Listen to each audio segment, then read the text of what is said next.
За сайн байцгаана уу? Та бүгдийн өдрийн амгалан айлтгая. За Монгол Улсын хүний эрхийн үндэсний комисс нийтийн нийгэм форум төрийн усуудын хамтран зохион байгуулдаг хүний эрхийн олон нийтийн цуврал лекцийн маань энэ удаагийн дугаар эхлэх бэлэн болоод байна. Тэгэхээр юуны өмнө цаг зав гарган хүний эрхийн тухай мэдлэг бололтой дэвшүүлэхээр бас өөрийн санал бодлого хуваалцаар хүрэлцэн ирсэн эрхэм үндэс очиж та бүхэнд талархаж байгаагаа илэрхийлье. Тэгэхээр энэ одоо хүний эрхийн цуврал лекцийн үед одоо 2013-аас хойш ингээд өнөр форум зохион байгуулаад энэ удаагийн 36 дахь дугаар маань болж байна.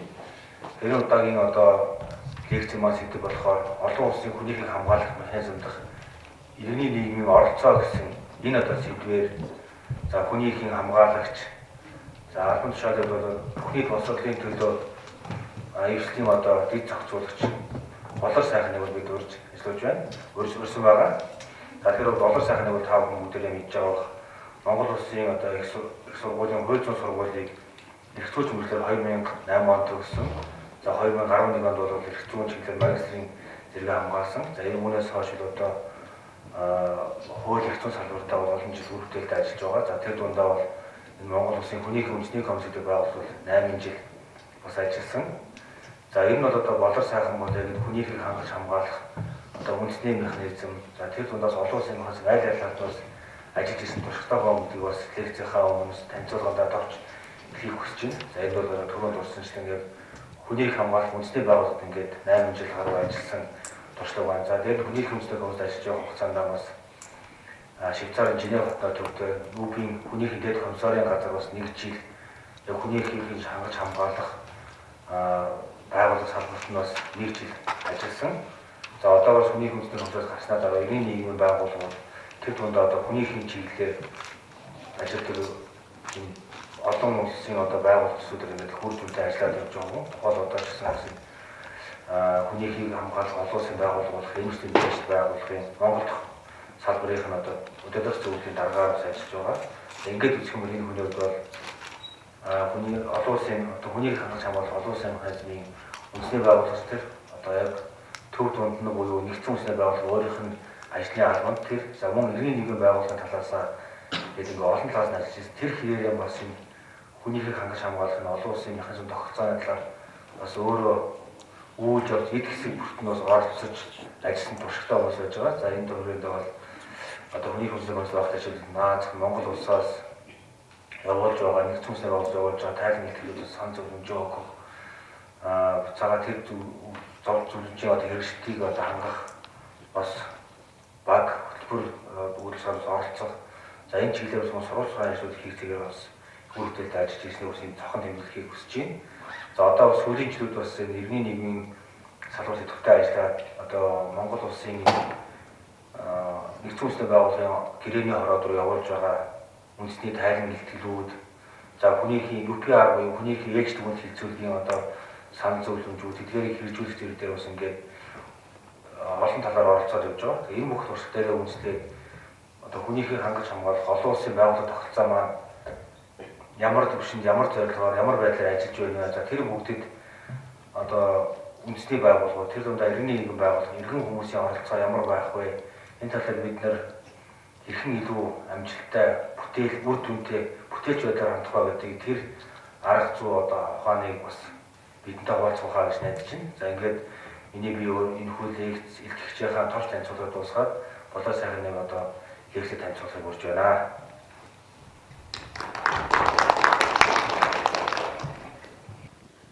За алтан гэрэл наргад баярлалаа.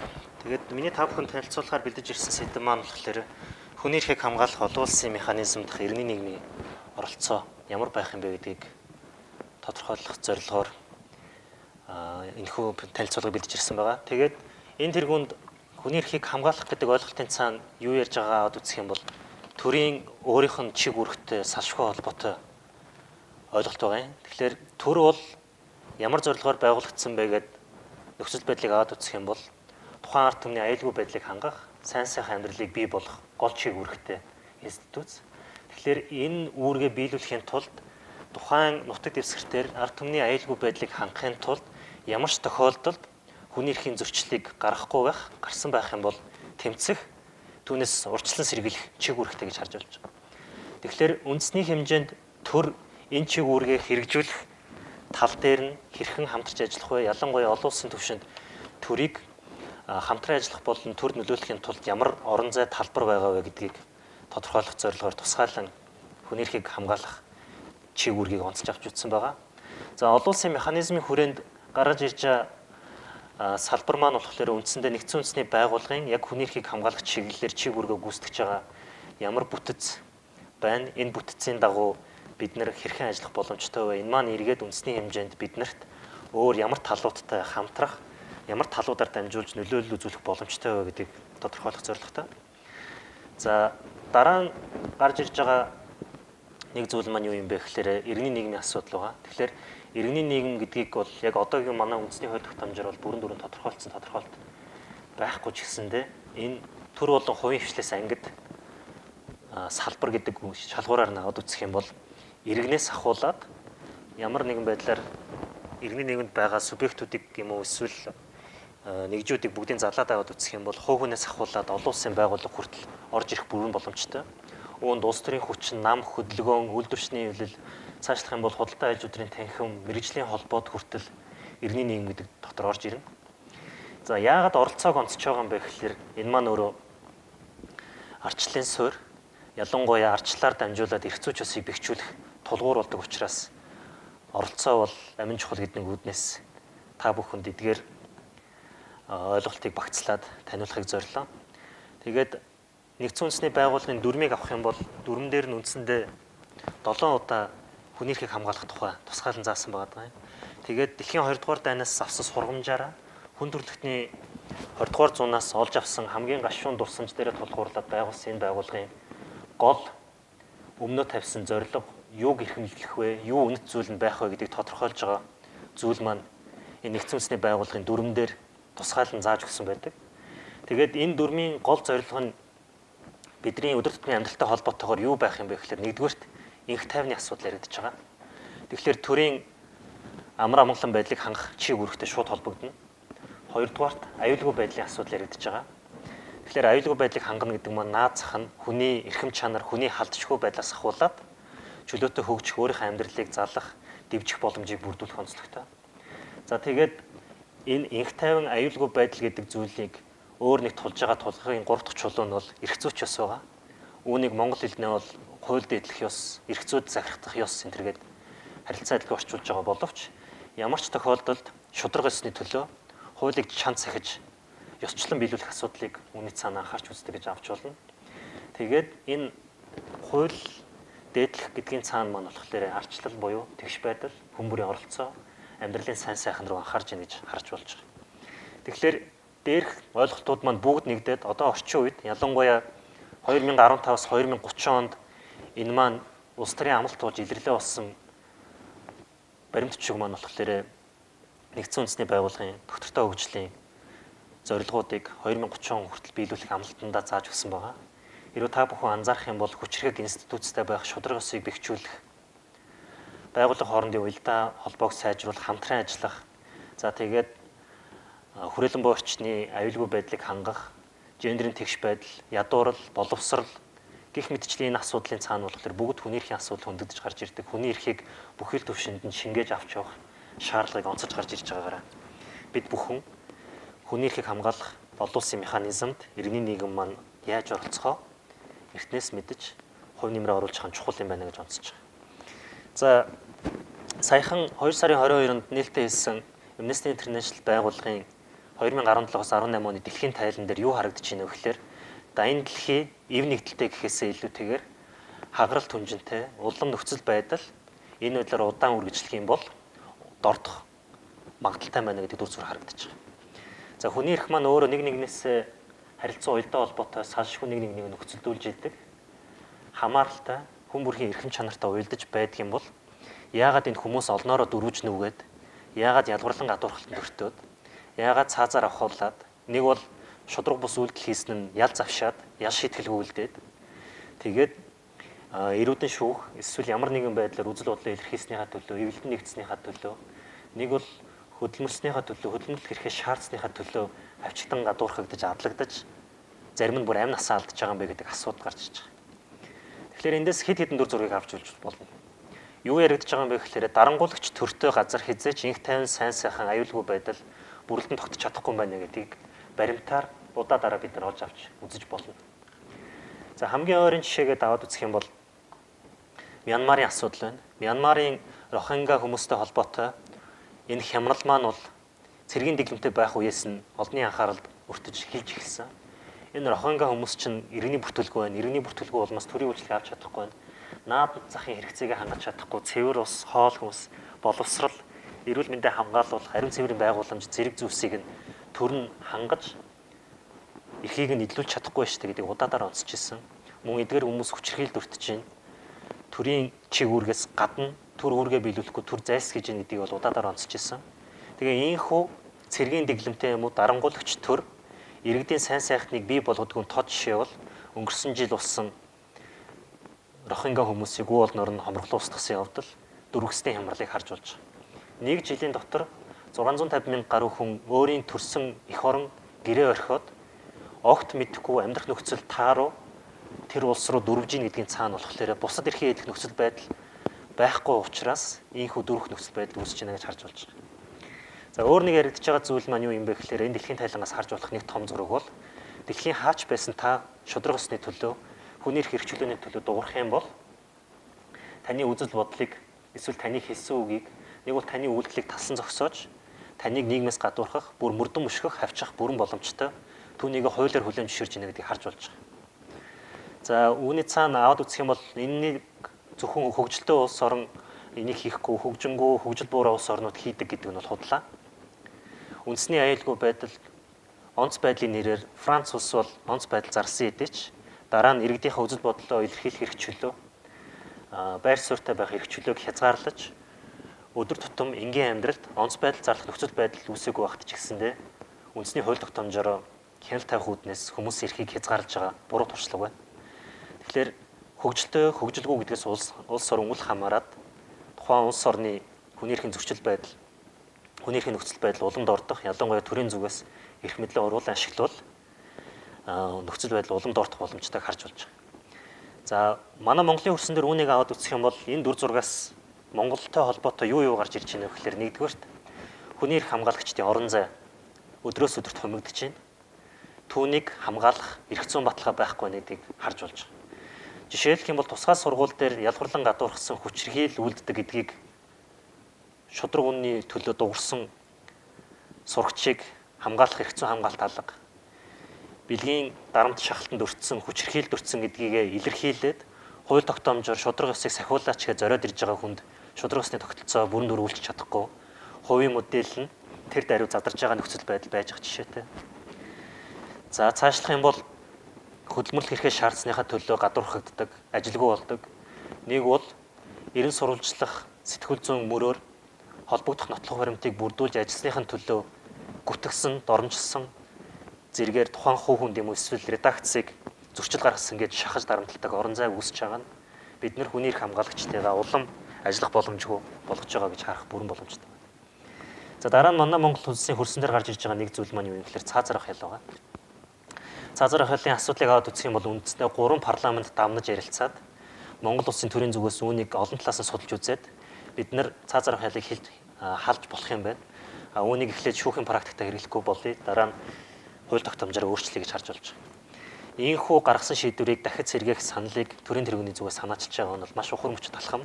Нөгөө талдаа Америк, Филиппин зэрэг төрийн тэргүүнүүдийн үлгэр жишээгээр муу үлгэр жишээгээр популист хаамлалт өгж хүмүүсийн санаа бодлыг уруулж байгаа улс төрийн алдар хүнд болох гэсэн алхам гэж харж болж байгаа. За хуульчдын зүгээс ч гэсэндээ цаазар ах ялыг дэмжиж байгаа хоёр тал болж хуваагдж байгаа. Хуульчдын дунд ялангуяа хүний эрхийн ойлголт, хүний эрхийн мэдрэмж, хүний эрхийн соёл төлөвшөж тогтоогүй байгааг нь харах бүрэн боломжтой. Зарим судлаачдын зүгээс үндсэн хуулиар цаазар ах ялыг ашиглахыг хүлээн зөвшөөрсөн энэ бол зүй зохистой зүйл гэж тайлбарладаг. Гэхдээ хэрвээ үндсэн хуулийг харах юм бол үндсэн хууль дээр хүний гин буруутай үйлдэлд хариуцлага тооцоогч байгаа бол тэр хариуцлага чинь заавал эрүүгийн хуульд тусгаарлан заасан гэмт үйлдэл байгаад гэмт хэрэгт нь ял шийтгэл болж орж ирэх ёстой юм шүү гэдгийг үндсэн хуулиар баталгаажуулсан залтыг үндсэн хууль цаазар ах ялыг хэрэгэл гэж тайлбарж байгаа нь бол манай судлаачдын зүгээс ч гэсэндээ цаашид өөрсдийн хүний эрхийн талаарх мэдлэг ойлголтыг гүнзгийрүүлэх шаардлагатай гүйхэн байдлаар арилгах ёстой байна гэдгийг харуулж байгаа том жишээ гэж үзэж болно. За дараа нь Монгол улсын нөхцөл байдлаар гарч ирсэн өөр нэг онцлог нь юу юм гэхээр үзэл бодлоо илэрхийлэх эрхчлөлтөй холбоотой асуудал. Нэг талдаа иргэд бол бусдын нэр төр алдар хүндийг хүндэтгэж ялгарлан гадуурхахгүйгээр хүчирхийлэл дуурайлан дуудахгүйгээр үзэл бодлоо илэрхийлэх хэрэгтэй боловч энэ маань өөрөө эргээд бит болон захим орчинд байна гэдгээс үл хамааран тухайн этгээдийг чөлөөтэй доромжиж гүтгэж гутааж болон хүнлэг харьцаж доромжиж болно гэсэн ойлголт биш. Тэгэхээр үүнийгээ бид нэр анхаарал тавих хэрэгтэй. Өөр нэг яригдж байгаа зүйл нь юу гэхээр захим орчинд троллын асуудал гарч ирж байгаа. Тэгэхээр зарим хүмүүс бол захим орчинд ашиглахдаа нийгмийн сүлжээн дотор өөрийгөө тролл болсныг мэдхгүйгээр троллын үйлдэл хийгээд явж байгааг онцлох боломжтой. Тролл гэдгийн цаана юу яригдж байна вэ гэхээр худал мэдээллийг улам лавшруулан цааш нь түгээх байдаг юм уу? Эсвэл баталгаа нотлохоогүй мэдээллийг үнэн бодиттой мэд олон нийтэд түгээж ойлгуулах. Нэг бол зориудаар бусдын нэр төр алдар хүндэд хаалдаж худал мэдээллийг эвлүүлэг юм уу тодорхой бат ноттой үндэслэхгүйгээр бусдад түгээж дамжуулж байгаа түүнийг ишилж ашиглаж байгаа явдлыг троллын үйлдэл гэж харах бүрэн боломжтой байна. Тэгэхээр захим орчинд ийм зөв бус үйлдэл гарч байгаа маань иргэд үзэл бодлоо илэрхийлэх ялангуяа үннийг худлаас ялгаж харахад маш хүндрэлтэй 90 цаг үед тулгарчээ гэж бас харах боломжтой. За өөр Монголын хөрсөн дээр гарч ирж байгаа нэг том онцлог юу юм бэ гэхээр малчтын асуудал байна. Манай Монгол улсын зүгээс тогтвортой хөгжлийн үзэл баримтлалыг улсын хурлаас 2015 онд батлахдаа эдийн засгийн загвараар эдийн засгийн хөгжид суурилсан хандлагаар улс орныхоо 30 он хүртэл хөгжлийн үзэл баримтлалыг тодорхойлсон. Гэтэл тогтвортой хөгжлийн үзэл баримтлал бол байгаль орчин эдийн засаг хүний хөгжлийг зэрэгцүүлэн авч үзэж аль нэг нь хэн нэг нь аль нэг хэсэгтээ сөрөг нөлөө үзүүлэхгүйгээр хөгжих асуудал яригдж байгаа. Гэтэл манай Монгол улс бол тогтвортой хөгжих нэрэн дор эдийн засагт тулгуурласан хүний хэрэглээг илүү дээдлсэн байдлаар байгаль орчныг зөв бусаар байгаль орчныг хамгаалахгүйгээр ашиглах боломжтой зорилгоодыг оруулж ирж тавьсан байгаа. Тэгээд үүнийгээ үндэсний хэмжээнд бүрэн дүрэн хянахын тулд үндэсний статистикийн хорооноос шалгуурууд гаргаж ирж ажиллах ёстой. Гэтэл үндэсний статистикийн хорооноос олон улсын бүсийн сэдвчилсэн шалгууруудыг буулгахдаа манай Монгол улсад үндэсний хэмжээнд мэдээлэл цуглуулах боломжгүйгээд энэ хүрээлэн буй орчинтой холбоотой байгаль орчин сөрөг нөлөөлөл үзүүлж байгаа мэдээллийг дахин нэгтлэх боломжийг баталгаажуулахгүйгээр шалгуур үзүүлэлтэд боловсруулахгүйгээр үндэсний статистикийн хорооноос холбогдох байгууллагуудаас мэдээлэл авч чадахгүй гэдэг нөхцөл байдлыг үнэлж байгаа нь бол ухарсаалхан гэж харж байгаа. За улс орныг эдийн засагт тулгуурлаж хөгжүүлж болохгүй юм байна гэдгийг 86 оноос хойш дэлхийн улс орнууд хүлээн зөвшөөрөөд хөгжил бол хүний эрх юм а, тогтвортой хөгжил нь улс орны хөгжлийн суурь юм а гэж тодорхойлоод байхад бид нар одоо хүртэл эдийн засгийн хөгжлөө уул уурхай зэрэг олборлох чиг үүрэгтэй салбараас бүрэн хамааралтайгаар тодорхойлохыг зорж байгаа нь бол маш ухарсаалхан. Үүний сөрөг нөлөө нь эргээд нүүдлийн мал аж ахуй, амьдралын хэм маяг, малчтын эрхэнд сөрөг нөлөө үзүүлж байгааг харах бүрэн боломжтой байна. За үүнийг дэлхийн болон бүс нутагт гарч ирсэн жишээнээс аваад үзэх юм бол та бүхнийг анхаарлаа хандуулаач гэхэд Америк гэдэг багны доороос хоёр дахь хэсгийг харж болно.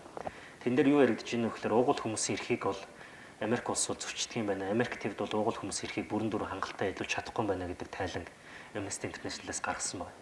Гол үндэслэл нь юу юм гэхээр төрийн зүгээс үндэсний харуул хамгаалттай газруудыг чөлөөлөх зарим газар болохоор уугуул хүмүүс амьдарч байгаа газар нутагт нь байгалийн хий хоолой дамжуулах, нефть дамжуулах хоолойг байрлуулах зэрэгээр тухайн хүмүүсийг амьдралынх нь их сурвалжаас амжиргаанаас нь салгаж байгаа дүр зураг байгааг хурцаар шүүмжилсэн.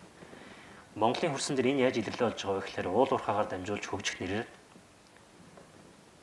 нэгдүгээрт бэлчээрт маш сөргөөр нөлөөлж байгаа.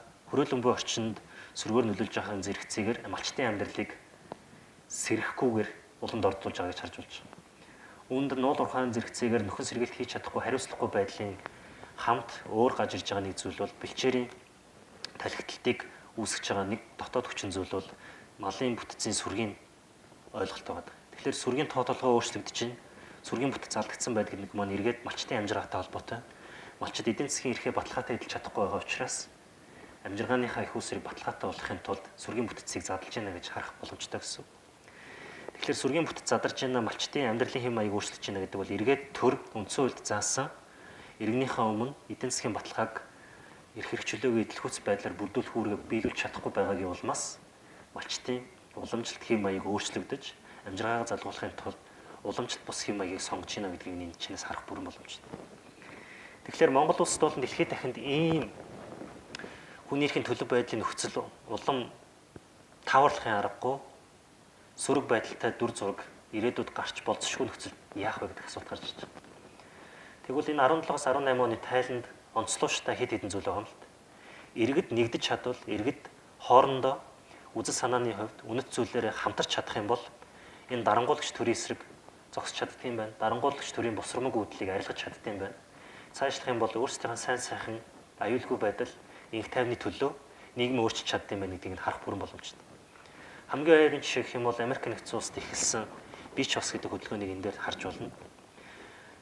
Охид эмэгтэйчүүдийн зүгээс бэлгийн дарамт хүчирхийлэлд өртөжсөнийгаа хохирч босныгоо ямар салбарт байхаас, ямар албан тушаалтай эрх мэдэлтэй байхаас үл хамааран бусдын өмнө бүрэн таниулаад тухайн хүмүүст шүүх тогтолцоогоор дамжуулаад хариуцлага тооцож эхэлж байгаа маань бол маш дэвшилтэд талхан буюу нэгэн дугаар хүчирхийлэл эсрэг хамтдаа дуурснаар нийгмээ өөрчилж чадж байгаа гэж харах бүрэн боломжтой.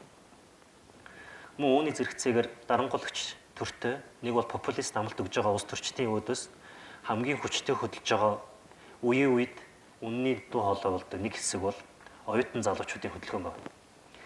Тэгэхээр зүүн Аз, Өмнөд Азид болж байгаа явдлыг аваад үзэх юм бол хүний эрх хамгаалагчид хүний эрхийн төлөө зүрэн зогсож байгаа, хүний эрхийн зөрчлийг арилгахын төлөө дуурж байгаа, ялангуяа олонний санаа бодлыг анхааруулахын төлөө зорж байгаа хүмүүс бол залуучуудын хөдөлгөөн байна. Залуучуудын хөдөлгөөний зүгээс хэдийгээр зарим нь нухчин дарагдж байгаа ч гэсэн гэх юм бол Хонконг зэрэг нөхцөл байдлыг аваад үзэх юм бол хүнд байгаа ч гэсэн өөрчлөлтийг авчирч чаддаг юм байна. Шүүх тогтолцоо хүртэл өөрөө шудраг үнийн талд зогсох ёстой юм байна гэдгийг энэ иргэдийн хөдөлгөөн бүрэн дүр харуулж чадчихна гэж харж байна.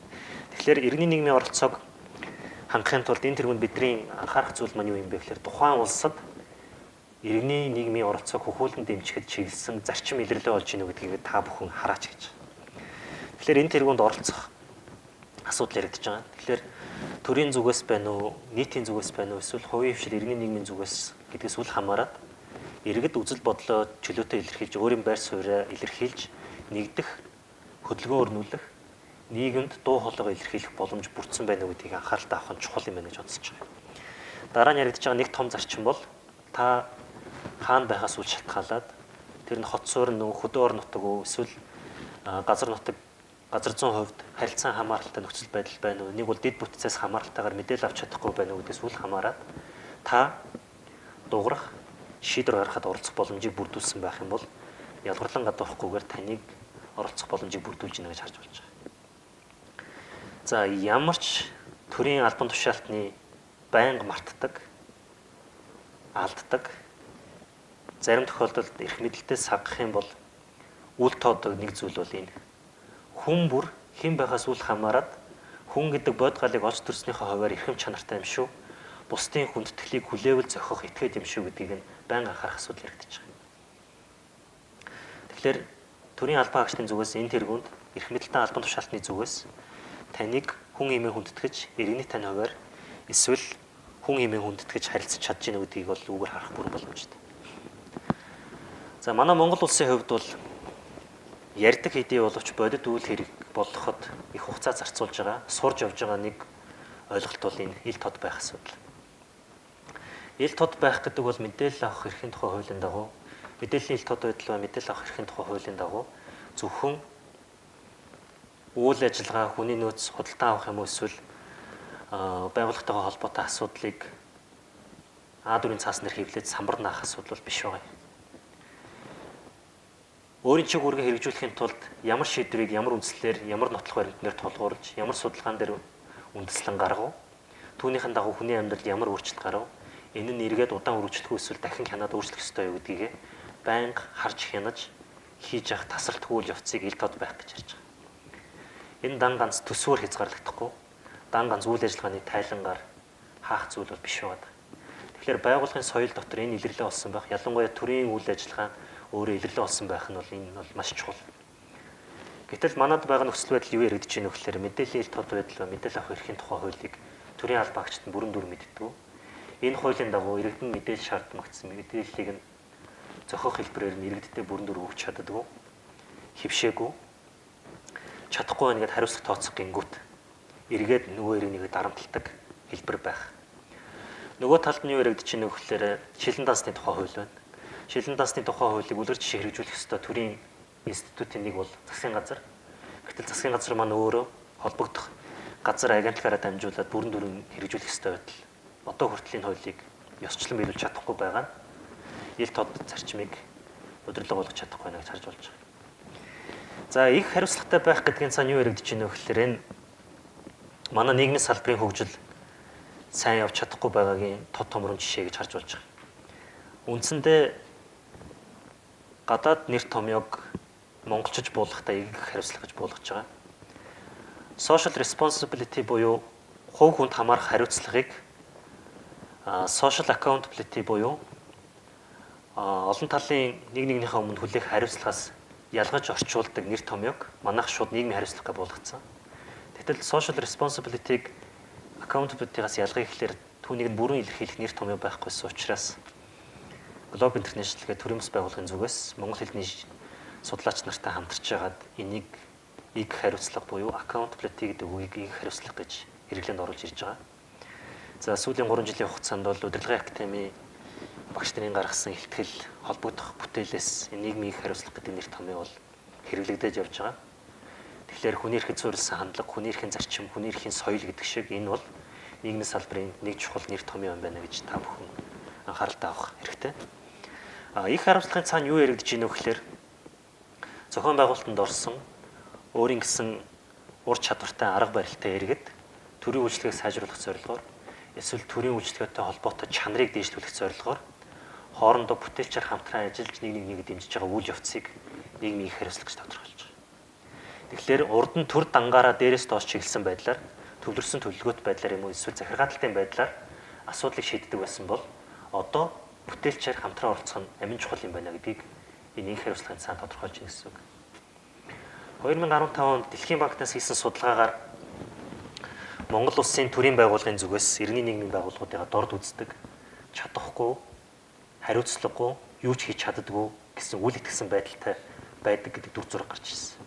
Нөгөө талаасаа иргэний нийгмийн зүгээс болохоор төрийн байгууллагыг авилгад автсан, чадамжгүй, ямар нэгэн ур чадвар байхгүй нэг тусгаалan ажилд авт томилдог, түүгээрээ дамжуулаад төрийн үйл ажиллагаа гацдаг гэд эргээд төрийн байгууллагыг шүүмжилдэг, нэг нэгэндээ итгэлгүй байр суурьтай байсныг судалгаагаар гаргаж ирсэн. Тэгвэл үүнийг арилгах жорн юу юм бэ? Үүн тохирсон нэг нэгэндээ харилцан ашигтай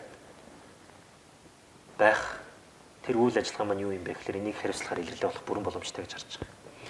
За иргэний нийгэм оролцохын тулд үндэсний хэмжээнд шаардлагатай нөхцөл байдлыг аваад үзэх юм бол дараах 5 зүйл байна. Юу яригдж байна вэ гэхээр энэ тэргуунд иргэний нийгмийг хүлээн зөвшөөрдөг, иргэний нийгмийг дэмждэг, иргэний нийгмийн орон зайг хумдгүй байх асуудал яригдж байгаа. Тэгэхээр төрийн зүгээс ялангуяа шинээр сонгогдсон ерөнхийлөгчийн дэргэд ажиллаж байгаа орон тооны болон орон тооны бус зөвлөхүүдийн зүгээс гарч байгаа хэвлэл мэдээлэлээр дамжуулж байгаа мэдээлэл дээр юу харагдаж байна вэ гэхээр төрийн бус байгууллагуудыг аттестачлах ёстой, төрийн бус байгууллагуудыг ирэмблэх ёстой. Эдгээр байгууллагуудын зүгээс бид нар хяналт тавих ёстой, төр бодлогоор чанга гараар үзэх ёстой гэж хэлж байгаа нь эргээд иргэний нийгмийн орон зайг хумих, нийтийн орчин басах магадaltaй байна. Үүнтэй холбоотой шийдвэр гаргах эрсдэлтэй гэж харж болж байна. Нэгэнтээ төрийн зүгээс үйл ажиллагааг дэмжих санаачлага өрнөхгүй бол зохицуултын хүрээнд хэм хэмжээгээр хязгаарлах бүрэн боломжтой. За үүний хамгийн тод жишээ гэх юм бол төрийн бус байгууллагууд ямар нэгэн үйл ажиллагаа явуулахын тулд заавал бүртгэлтэй байх, үйл ажиллагаагаа тамга тэмдэгтэй тохиолдолд албан ёсоор албан бичгээр харилцаж хамтын ажиллагаагаа үргэлжлүүлэх ёстой энэ гэдэг шаардлага бол төрийн байгууллагын зүгээс тавьж байгаа нийтийн орчныг хэмжээгээ алхам. Нөгөө талаараа үүнийгээ төрийн бус байгууллагын тухай хуулиар заавал улсын бүртгэлтэй байгууллагатай хамтран ажиллана гэж байгаа зохицуултын хүрээг хэмжээгээ үйлдэл гэж харж болж байгаа. За дараа нь яригдж байгаа зүйл бол чөлөө дурсгалын асуудал. Мэдээлэл чөлөөтэй байдлаар түгэх нь шийдвэр гаргахад төдийгүй иргэд хэн хизээ миний амьдрал нөлөөлөд түүний эсрэг би юуг анхаарах ёстой вэ гэдгийг харах боломжийг бүрдүүлдэгрээ даваа талд. Нөгөө талаараа чөлөөт мэдээлэл буюу мэдээлэл авах эрх эсвэл мэдэх эрхийг бүрэн дүрэн хэрэгжүүлэх маань арчлын яамс ус. Хэрвээ бид нар арчилсан улс гэж тодорхойлж байгаа юм бол хэрвээ бид нар Freedom House гэдэг байгууллагын жил бүрийн тайлан дээр хоёр том дарангуулагч төртөө улсын дунд арчилсан гэдэг сэтрийг зүүж явж байгаа юм бол бид нар мэдээллийг чөлөөтэй урсгалтай байхад цаг ямагт анхаарах хэрэгтэй. Харин мэдээлэл нь өөрөө цаг үеийн олсон байх хэрэгтэй. Тэр дараа ашиглах хугацаа ойлгох хэрэгтэй.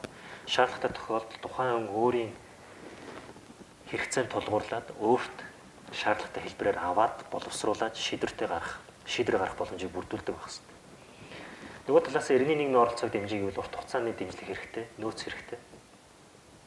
Хин хинийхэн санаачлах хэрэгтэй гэсэн үг. Тэгэхээр иргэний нийгмийн байгууллага дангаараа зүтгээ дийлэхгүй, сайн дурын шинжтэй, эдийн засгийн баталгаанд бүрдээгүй орон зайд бол төрийн зүгээс тодорхой хэмжээгээр энэ орон зайг нь тэлэх санаачлагыг байнга гаргаж явах хэрэгтэй.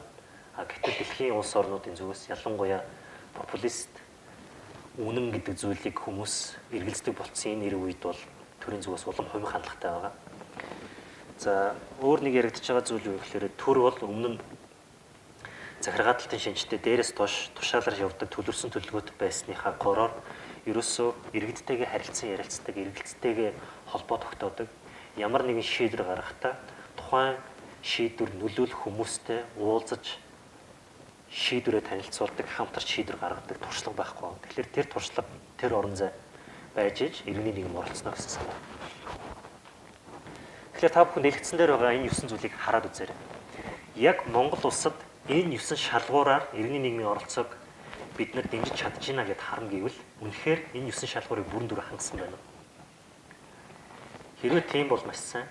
Тухайн шалгуур дээр үгүй эсвэл эргэлзээтэй байх юм бол түүнийг нь өөрчлөх төлөө иргэний нийгэмд ажиллаж байгаа бид нар төрийн байгууллагад ажиллаж байгаа эрх мэдэлтэй албан тушаалтан бүгд хичээнгүйлэн хамтран ажиллаж өөрчлөлт гаргахын төлөө зүтгэх хэрэгтэй юм гэж.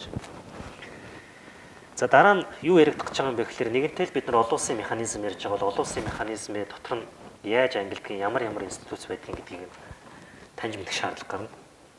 Тэгэхээр нэгдсэн үндэсний байгууллагын дүрэн болон хүний эрхийн олон улсын гэрээний хүрээнд бол үндсэндээ яг хүний эрхийг хамгаалах чиглэлтэй байгууллагуудыг нь хоёр ангилаад.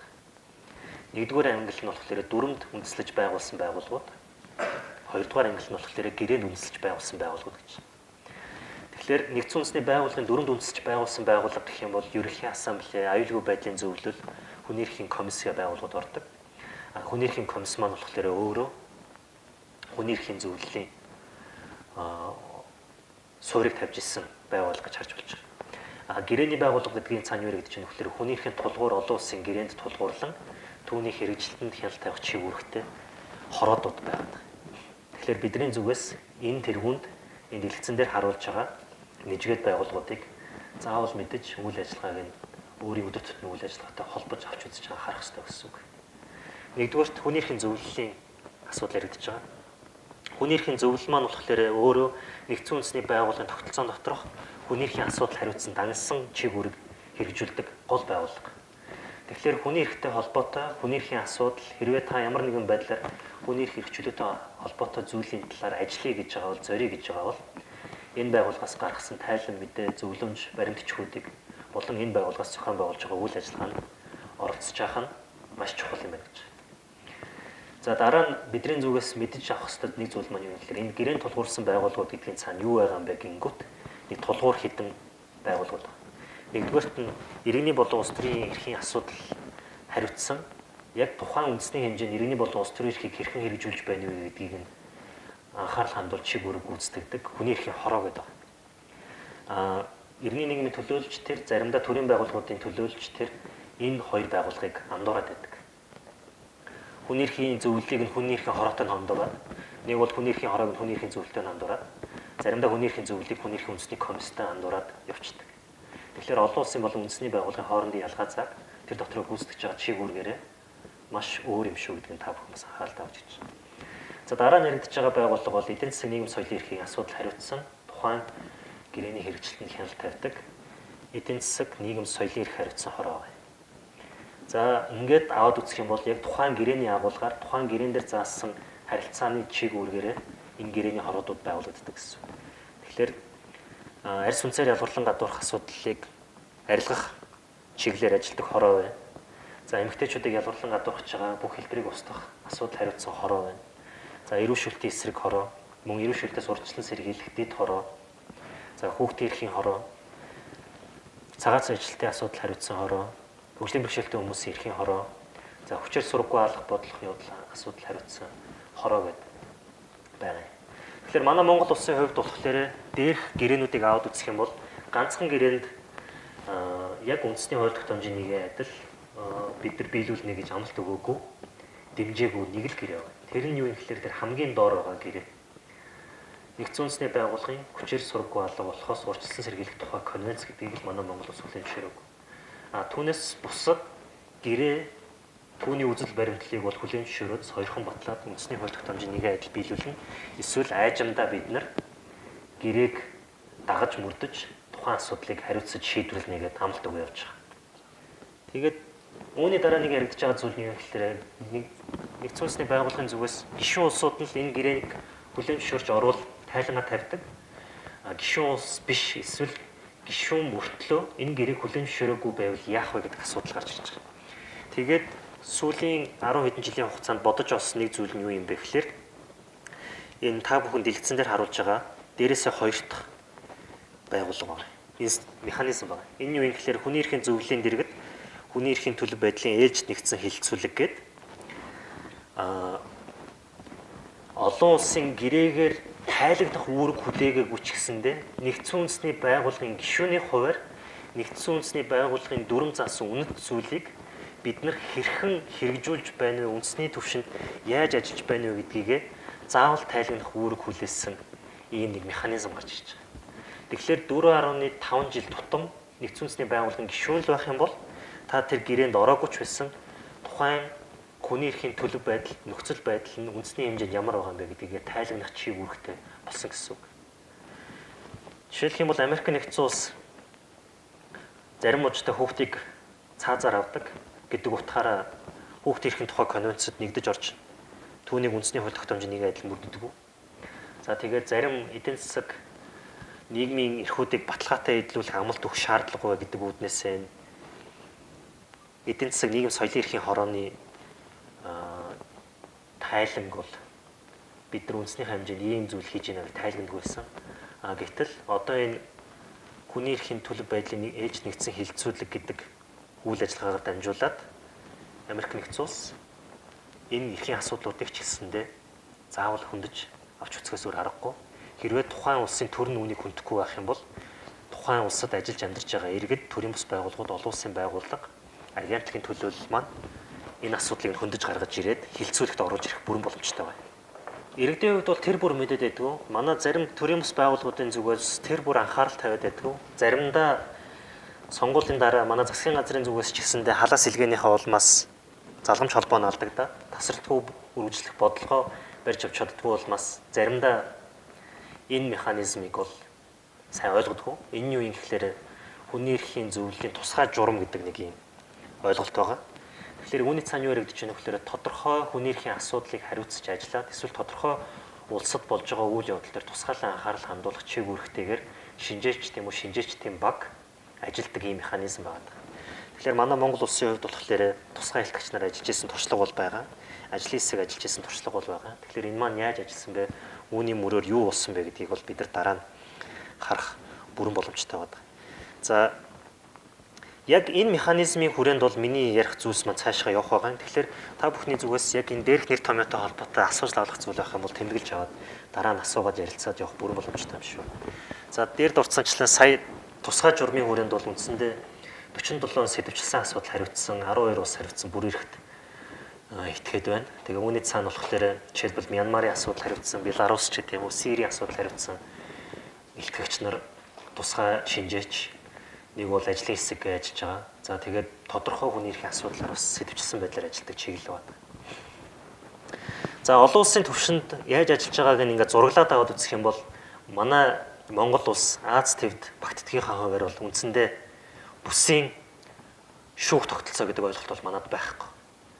Тэгэхээр үндэсний хэмжээнд төрийн зүгээс миний эрхийг юм уу эсвэл иргэнийхээ эрхийг баталгаатай эдлүүлж чадна гэдэг амлалтаа төр биелүүлж чадахгүй эрхийг зөрчөөд үндэсний механизм нь ажилласан ч тэр эрхэн сэргийгдэхгүй байх юм бол бид нар шууд нэгдсэн үндэсний байгууллагад хандах бүрэн боломжтой. Европ, Америк, Африк ч гэдэм үү улсуудад бол бүс нутгийн механизм байгаа. Үндэсний хэмжээнд төрийн зүгээс тусгайлан үүргээ биелүүлэхгүй байх юм бол тухайн улс аль бусад хамаарж ийнэ гэдгээс хамаарат жишээлбэл Европын хүний эрхийн шүүгч байдаг юм уу? Нэг бол Америк хоорондын хүний эрхийн шүүхт бол хандах бүрэн боломжтой. Манайд Аз төв ийм онцлогтой биш учраас шууд үндэсний хэмжээнд таны миний эрхийг хамгаалж чадахгүй бол эсвэл тодорхой бүлгийн эрхийг зөрчиж байх юм бол бид нар дээшээгээ ямар нэгэн дараагийн шат гэж харгалзахгүйгээр хандах бүрэн боломжтой гэсэн үг. Гэхдээ Аз тэвд бүс нутгийн Азийн хүний эрхийн шүүх байгуулах санаачлага бол өрнөдөг. Тодорхой хэмжээгээр хяналтын институт чухал юм байна гэж хүмүүс бол байр суурь илэрхийлж ярьдаг. Гэсэн хэдий боловч яг үүн дээр тулгуурлаад дөрвтөө Азийн улс орнууд нэгдсэн байдлаар шийдэл төрсэн зүйл бол байхгүй. Яагаад вэ гэхээр Афганистанаас ахуулаад Австрали төв хүртэл өргөн удан газар нутгийг хамардаг. Нөгөө талдаа маш олон янзын ялгаатай байдал бүхий бүлэг соёл иргэншлийг агуулсан байдаг учраас үүнийг нэг бүс дотор нэг гарвал үүсэлтэй соёлын хүрээгээр тодорхойлж бүсчилж шүүх тодорхойлох боломж байхгүй. Тийм учраас яг зарим нэг Азийн улс орнуудын нэгдлийн хувьд болохоор хүний эрхийн асуудлыг хөндөж ярьдаг, хүний эрхийн асуудлыг чухалчлан авч үздэг, бус нутагтаа ямар нэгэн төсөл хөтөлбөр хэрэгжүүлэхдээ энэ зүйлийг анхаарч үзвэл чухал юм байна гэж ярьдаг ойлголт бол байдаг. Гэсэн хэдий боловч яг одоогийн байдлаар Азийн төвшөнд үндсэндээ шүүх бол байхгүй гэж харж болж байгаа. За дараа нь бидний анхаарах зүйл маань юу юм бэ гэхээр ер нь яг хүний эрхийн механизмд олон улсын төвшөнд хандъя гэхэд яг ямар зүйлүүд байгаа юм бэ? Юу хийх боломжтой юм бэ? Ямар алхмууд хийгддэг юм бэ гэхээр ямар ч механизм байсан тэр нь хүний эрхийн зөвлөл байна уу эсвэл гэрээний хороод байна уу гэдгээс үл хамааран нэг ийм зүйл байгаа. Тухайн үндэсний этгээдүүдээс мэдээлэл цуглуулна. Тэр нь төрч байж болно, иргэний нийгмийн байгуулагч байж болно, хувь иргэнч байж болно, иргэний гомдолч байж болно. За дараа нь тухайн холбогдох механизмда төр нь илтгэж байгаа. За би чигүүргээ ингэж биелүүлж байна. Манай улс хүний эрхийн нөхцөл байдал ийм байна. Энэ гэрээний дагуу бид ийм чигүүргийг ингэж хэрэгжүүлж байгаа гэдэг тайлангаа тавина. За ирүүлсэн илтгэл дээр нь тулгуурлаад тухайн төрийн зүгээс яг та нар яаж ажилласан, юу нь болохгүй, юу нь болж байгаа гэдгийг бол хоорондоо хилцэж байгаа. Тэр олон улсын механизмын төлөөлөл болон төрийн төлөөлөл хоорондоо. Тэгээд тухайн илтгэлийг нь хүлээж аваад тухайн илтгэлтэй холбоотой хоорондоо хилцээд бусад байгууллагуудаас өгсөн мэдээлэл зөвлөмжийг хүлээж авч хилцээд төрд юу хийх ёстой юм бэ гэдгийг нь зааварлаж цаашид ийм эрхийг идэлүүлэхийн тулд ийм зүйл хийгээч, энэ зүйлийг анхаараач гэж зөвлөмж өгж байгаа. За тэгээд зөвлөмжөө хэрэгжүүлж чадсан уугүй, түүний мөрөөр юу хийсэн бэ гэдгийг нь давхар нэгтлээд тэгээд дахиад мэдээлэл зөвлөж байгаа. Ямар ч механизм дээр очисон бай, тэр нь Европынх байна уу, эсвэл олон улсынх байна уу гэдгээс үл хамааран энэ зарчим гэдэг юм уу, энэ алхам бол, энэ алхамчилсан байдал бол илэрлээ болоо явж байна. Энэ дээр зарим тохиолдолд хувь хүнээс гомдол авч байгаа. Заримдаа төр дангаараа илтгэж байгаа. Заримдаа болохоор олон талын төлөөллөөс мэдээлэл авч илтгэж байгаа. Эсвэл заримдаа нүүбийн төрөлцсөн байгууллага шууд нууц илтгэл явуулж байгаа. Ийм туршлага байгаад. Зөвлөмж өгж байгаа нь болохоор дандаа нэгдсэн үндэсний байгууллагын гишүүн улсуудын төлөөлөл тодорхой салбарт өөрийн мэргэжсэн туршлагаа хуваалцаад төр зөвлөмж өгж байгаа. Яагаад төр зөвлөмж өгдөг вэ? Яагаад шаардлага тавьдаг вэ гэхээр шаардлага тавих, шаардлагатай тохиолдолд хориг арга хэмжээ авах эрх бол зөвхөн аюулгүй байдлын зөвлөлд байна. Тэгэхээр дүрмээр чиг үүрэг хүлээж байгаа байгууллага гэдэг утгаараа бидний зүгээс юу анхаарах вэ гэхээр энэ институцийг ашигласнаар бол бид нэр үсрлээ гэхэд дээдлэн тухайн төрийг ийм зүйл хийгээч, хүний эрх зөрчигдөөд байна, цаашаа үүнээс сэргийлэхийн тулд ийм арга хэмжээ аваач гэдэг зөвлөмж өгөх буюу шууд хариуцлага тооцох боломжтой эрх зүйн акт гаргаж чадахгүй гэсэн үг. Хориг арга хэмжээ юм уу эсвэл бойкот бол ямар нэгэн байдлаар нийгмийн эдийн засаг улс төрийн хүрээнд нөлөө үзүүлж хариуцлага тооцох боломжтой байдаг бол энэ төрд өгж байгаа зөвлөмж бол шууд хариуцлага тооцдог эрх зүйн акт бол биш. За үндэсний төвшөнд яаж ажиллаж ийнэ вэ гэхээр нэг ийм л юм байна. Олон улсын гэрээгээр баталгаажуулсан эрх байлаа. Тэр эрхийг төр биелүүлнэ, эдлүүлнэгээд амлалт өгсөн байлаа гэж бодоход түүнийг хэрхэн бүрэн дүүрэн бий болгосон бэ гэдэг дээр тулгуурлаад аваад үзэх юм бол нэгдүгээрт олон улсын гэрээний стандарттай нийцүүлж, хуулиа баталж, бодлогоо боловсруулж төр чадвараа бэхжүүлж чадж гэнэ гэдгийг харна. За үүн дээр шүүмжлэлтэй байгаа нөхцлүүдийг аваад үзэх юм бол манайх дандаа барьснаа нурааж, дандаа ухарсан алхам хийж байгаа. Ялангуяа хүний эрхийн салбар дээр бол ахиц дэвшил ухарсан алхмыг аваад үзэх юм бол сүүлийн жилүүдэд бол ухарсан онох гэдэг. Жишээлбэл улсын ерхий прокурорын дэргэдэх Мөрдөн Байцах алба гэж байсан. Тэр ямар ч үүрэгтэй байгууллага байсан бэ гэхээр хуульчид эсвэл эрх мэдэл бүхий албан тушаалтан, хууль шүүхийн тогтолцоонд ажиллаж байгаа албан тушаалтан гинбуруутай үйлдэл хийсэн, зөв бус үйлдэл хийсэн гэж үзэх юм бол иргэн гомдол гарах боломжтой. Түүнийг нь тусгайлан шалгадаг институт байсан. Энийг нь авилгатай тэмцэх газар болон бусад төрлийн байгууллага руу чиглүүлэг нь хуваагаад байхгүй болгосон. Дараа нь гэрч хохирогчийг хамгаалах дахрын ерхий газрыг байгуулсан. Байгуулах болсон үндэс нь бол 2008 оны 7 сарын 1-нд шууд холбоотой. 2008 оны 7 сарын 1-нд шүүх цагдаа нарыг буюу цагдаагийн эрх мэдэл бүхий албан тушаалтныг хэн шалгах явцад шүүхийн аюулгүй байдлыг хангах чиглэлтэй цагдаагийн байгууллагын албаа агч нар маань өөрсдөө шүүх байгууллага руугаа дайрсан явдал гарч ирсэн. 1. Дараа нь яригдсан зүйл маань юу юм бэ гэхээр гэр бүлийн хүчирхийлэлд удаа олон жилийн турш өртсөн хохирогч эмэгтэй цагдаагийн байгууллагаар аюулгүй байдлыг хангуулж ажиллаж ирсэн. Шүүхээр гэр бүлээ цуслуулах явж байхдаа хохирогч итгээд өөрийнхөө хүчирхийлдэг байсан хүний гарт удаа утгалуулж амнасаа алдсан. Гэх мэтчлэн төр энэ тэргуунд аюулгүй байдлыг хангах чиглэлгээ биелүүлж чадахгүй байгаа учраас дахрын ерхий газрыг гэрч хохирогчийг хамгаалах, шүүхийн аюулгүй байдлыг хангах, хуйглан хүрэх зэрэг чиглэлгийг хэрэгжүүлэх зорилгоор тусгайлан шүүхийн шийдвэр гүйцэтгэх болон цагдаагийн байгууллагаас салгаж дээр дурдсан хүний эрхийн зөрчлийг дахин гаргахгүй байх үүднээс байгуулсан боловч үүнийгээ дахиад татан болгосон. Бүр цаашлах юм бол улсын хурлаас тусгаалan байгуулдаг засгийн газарт үйл ажиллагаагаа тайлагнах ёсгүй тэгж чиглэлгээ гүйцэтгэх юм бол маш ухар мөчөд үйлдэл болох үс жишг байдаг учраас тусгаалan үндэсний статистикийн хороог улсын хурлаас байгуулдаг байтал нэг эрх мэдэл авсан улс төрийн хүчин шууд агентлагийн түвшинд статусыг бууруулсан. Үүний цаана юу яригдчихэж байгаа юм бэ гэхээр засгийн газрын зүгээс үнэхээр бүрэн дүүрэн өмнө тавьсан хязгаарлагдмал нөөцийн хүрээнд улс орныг хөгжүүлж чадчихна уугүй юу гэдгийг хөндлөнгийн хараат бус байдлаар хянаж тоо баримт цуглуулах ёстой үндэсний статистикийн хорооны статусыг байхгүй болгосноор засгийн газар хүссэн мэдээлэлээ чөлөөтэй угааж тайлагнах боломжийг бүрдүүлсэн гэж харж болж байгаа. Тэгэхээр манай улсын хувьд бол хууль бодлогоо сайжруулж байгаа ч гэсэндээ заримдаа бол институцийн хувьд алдж байгаа нөхцөл байдал бол байна. За хувьд гарч байгаа зан үйл өөрчлөлт, тухайн хүнд олгож байгаа ур чадвар, тухайн хүнийг танин мэдүүлж байгаа мэдлэг болон тухайн хүн цаашид юу хийж чаддаг вэ гэдгийг аваад үзэх юм бол хүний эрхийн боловсролтой холбоотой асуудал гарч ирнэ. Энэ засгийн газрын зүгээс бүх нийтийн эрхцэн боловсролыг дээшлүүлэх зорилгоор үндэсний хөтөлбөр баталж хэрэгжүүлж байгаа нь саашаалтай. Гэхдээ дан ганц зөвхөн хууль сурчилснаар хүний эрхийн соёлыг бий болгоно гэвэл учир дутагдaltaй. Тэгэхээр дан ганц хуулийг таньж мэддэг болсноор дан ганц хуулийг хизээ би амьдралд ашиглах вэ гэдгийг таньж мэддэг болсноор хүний эрхийн бүрэн дүр хамгаалахгүй. Хуулиар зохицуулаагүй харилцааг юм уу эсвэл олон улсын гэрээгээр баталгаажуулсан ч хуульд бүрэн суугаагүй тэр эрхийн баталгааг хүссэн үсээгүй хүний эрхийн боловсролоор дамжуулж олон улсын гэрээг яаж ашиглах, яаж шаардах вэ гэдгээр тэр хүн мэдж, ойлгож, ухаж таних хандлага болгож төлөвшүүлж байгаа. Цаашлах юм бол үнэт зүйл болгодог. Энэ үнэт зүйл болгож өдөр тутмынхаа амьдралд үйл ажиллагаанд ашиглаж байгааг нь ажилдаа хэрэгжилж байгааг нь хүний эрхийн соёл буюу хар үгээр хүний эрхийн мэдрэмжтэй байх гэж яриад байгаа. За дараа нь яригдж байгаа зүйл бол хүний эрхийн механизмын хяналт. За шинээр сонгогдсон төрийн тэргүүн болон зарим улсын хурлын гишүүн цаашлах юм бол зарим засгийн газрын гишүүн бол бид нар олон улсын өмнө хүлээсэн үүргээ биелүүлэх шаардлагагүй шүү дээ.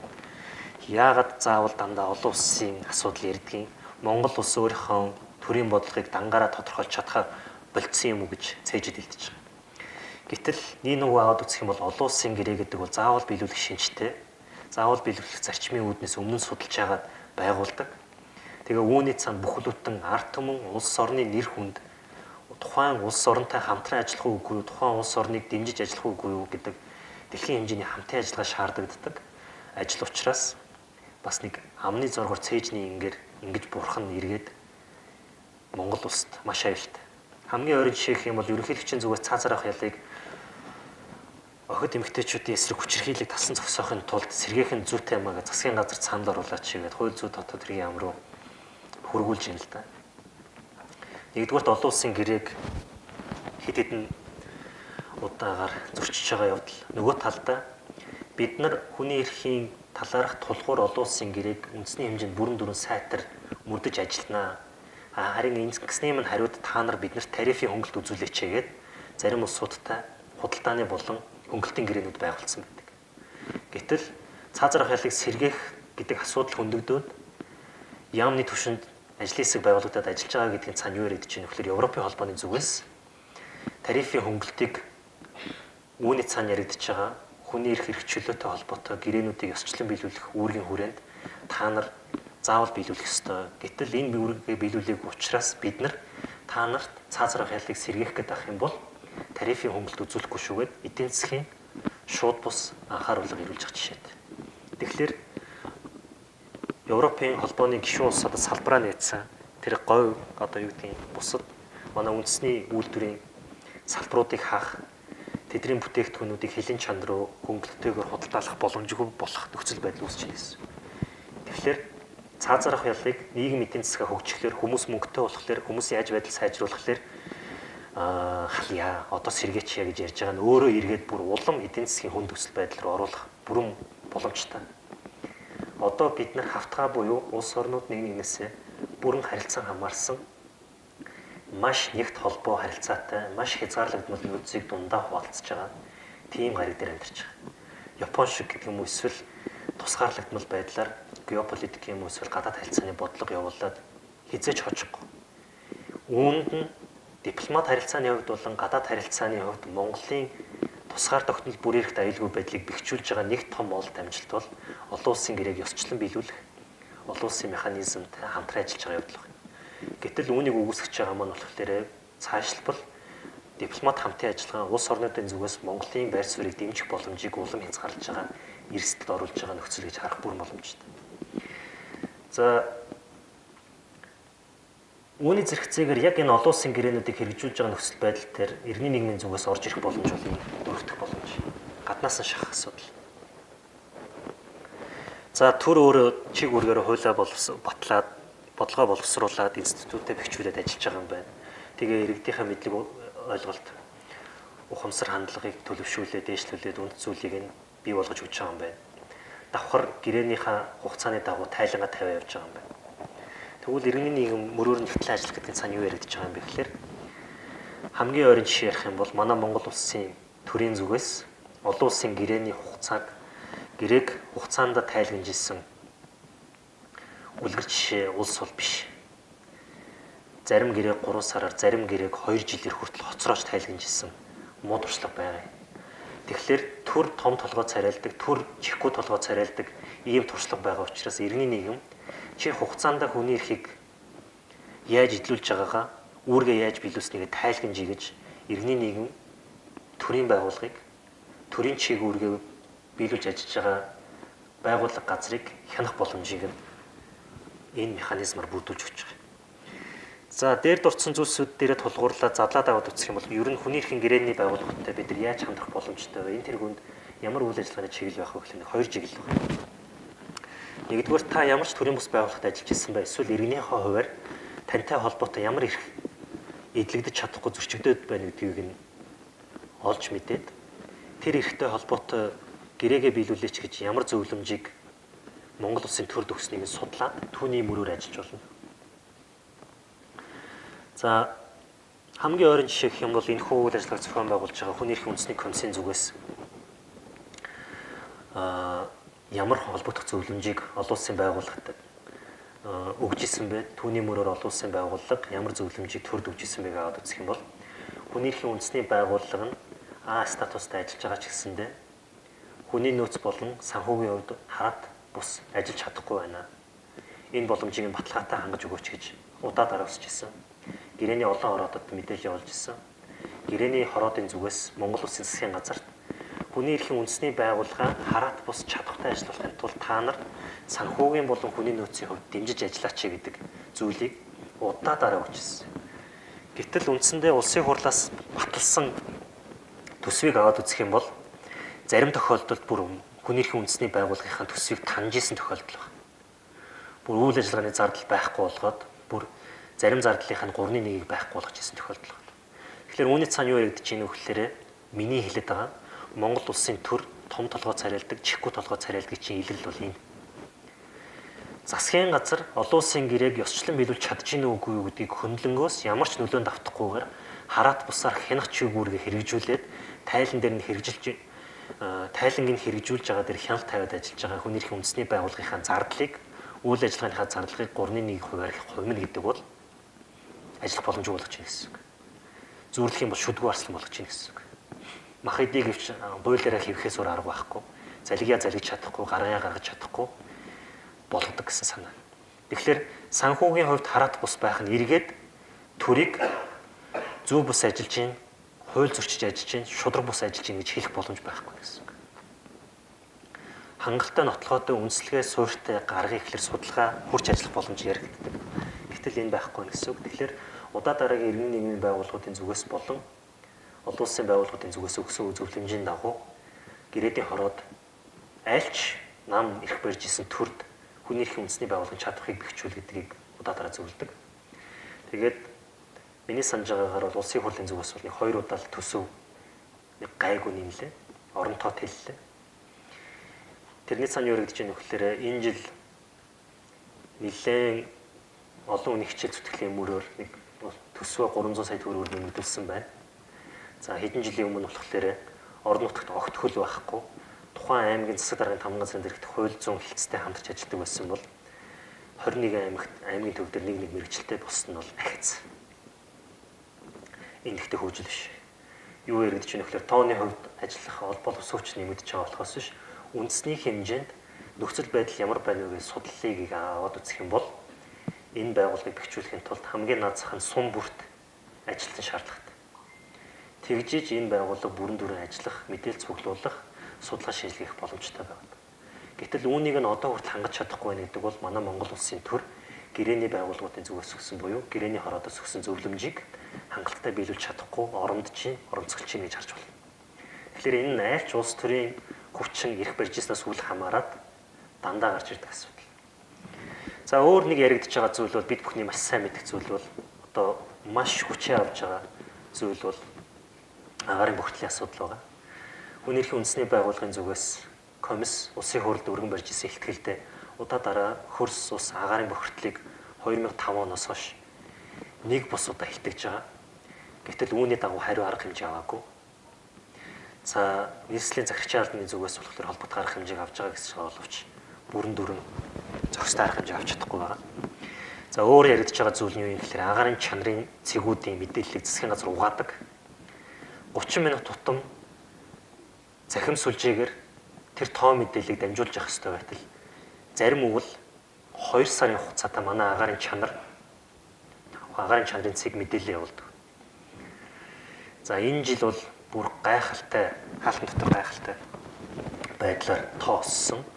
Хэдэн жилийн өмнө телевизийн дэрэгдэх агаарын чанарын цэг дээр агаарын маш нарийн тоосчлтын хэмжээ 4401 ч хүрч ирсэн бол сая энэ үйл 10 дугаар хорооллын агаарын чанарын цэг дээр 10 дугаар хорооллын ойр орчмын агаарын чанарын цэгийн мэдээллийг аваад үзвэл 7000 гарсан. Тэгэхээр агаарын чанар улам удаж агаарын бохирол улам хортой болж байгаа. Гэтэл үндэсний аюулгүй байдлын зөвлөлөөс бол агаарын бохирдол ихссэн байна гэдэг л нэг тогтоол гаргаснаас биш. Зохистой арга хэмжээ аваагүй. Тэгээд удаа дараа жилээс жилд маш их төсвийг агаарын бохирдол зарцуулдаг. Гэтэл үнэхээр энэ маань үр өгөөжтэй байсан. Үнэхээр бидний амьдралыг өөрчилж чадж гэнэ үү? Үнэхээр хот суурин газрын агаарын бохирдлыг бууруулж чадж гэнэ үү гэдээ аваад үзэх юм бол учир дутагдaltaй. Энийг иргэний нийгмийн байгууллагуудын зүгээс хүний эрүүл мэндийг хамгаалуулах эрх, эрүүл аюулгүй орчинд амьдрах эрх, хүрээлэн буй орчинтой холбоотой эрхийн зөрчил гэж үзэхээс гадна одоо нэг яригдж байгаа зүйл юу юм гэхээр энэ эрх зүйч ёсыг уландаа гიშгс үйлдэл гэж тайлбарлуулсан. Яагаад эрх зүйч ёсыг уландаа гიშгс үйлдэл гэж тайлбарлаж байгаа юм бэ гэхээр энэ агаарын бохирдол буурахгүй байгаа чинь цаана авилга гамшигын хэмжээнд байгаагийн илэрлэж ярьж байгаа. Тэгэхээр авилга хэрхэн хүний эрхийн зөрчил болж хүний эрхийн зөрчлийг гааруулдгийн хамгийн тод жишээ бол манай Монгол улсын Улаанбаатарын агаарын бохирдол гэдгийг бид бүхэн энэ дүгнэлт зөвлөмжүүдээс харж болно гэсэн үг. За одоогийн байдлаар бол гэрээдийн хороодод бол хувь хүн гомдол гаргасан жишээ бол байхгүй байна. Гэхдээ та дээр дурдсан миний үндслүүдийг бариад гомдол гарах бүрэн боломжтой. Монголын төрийн үндэсний механизм ажиллахаа болцсон.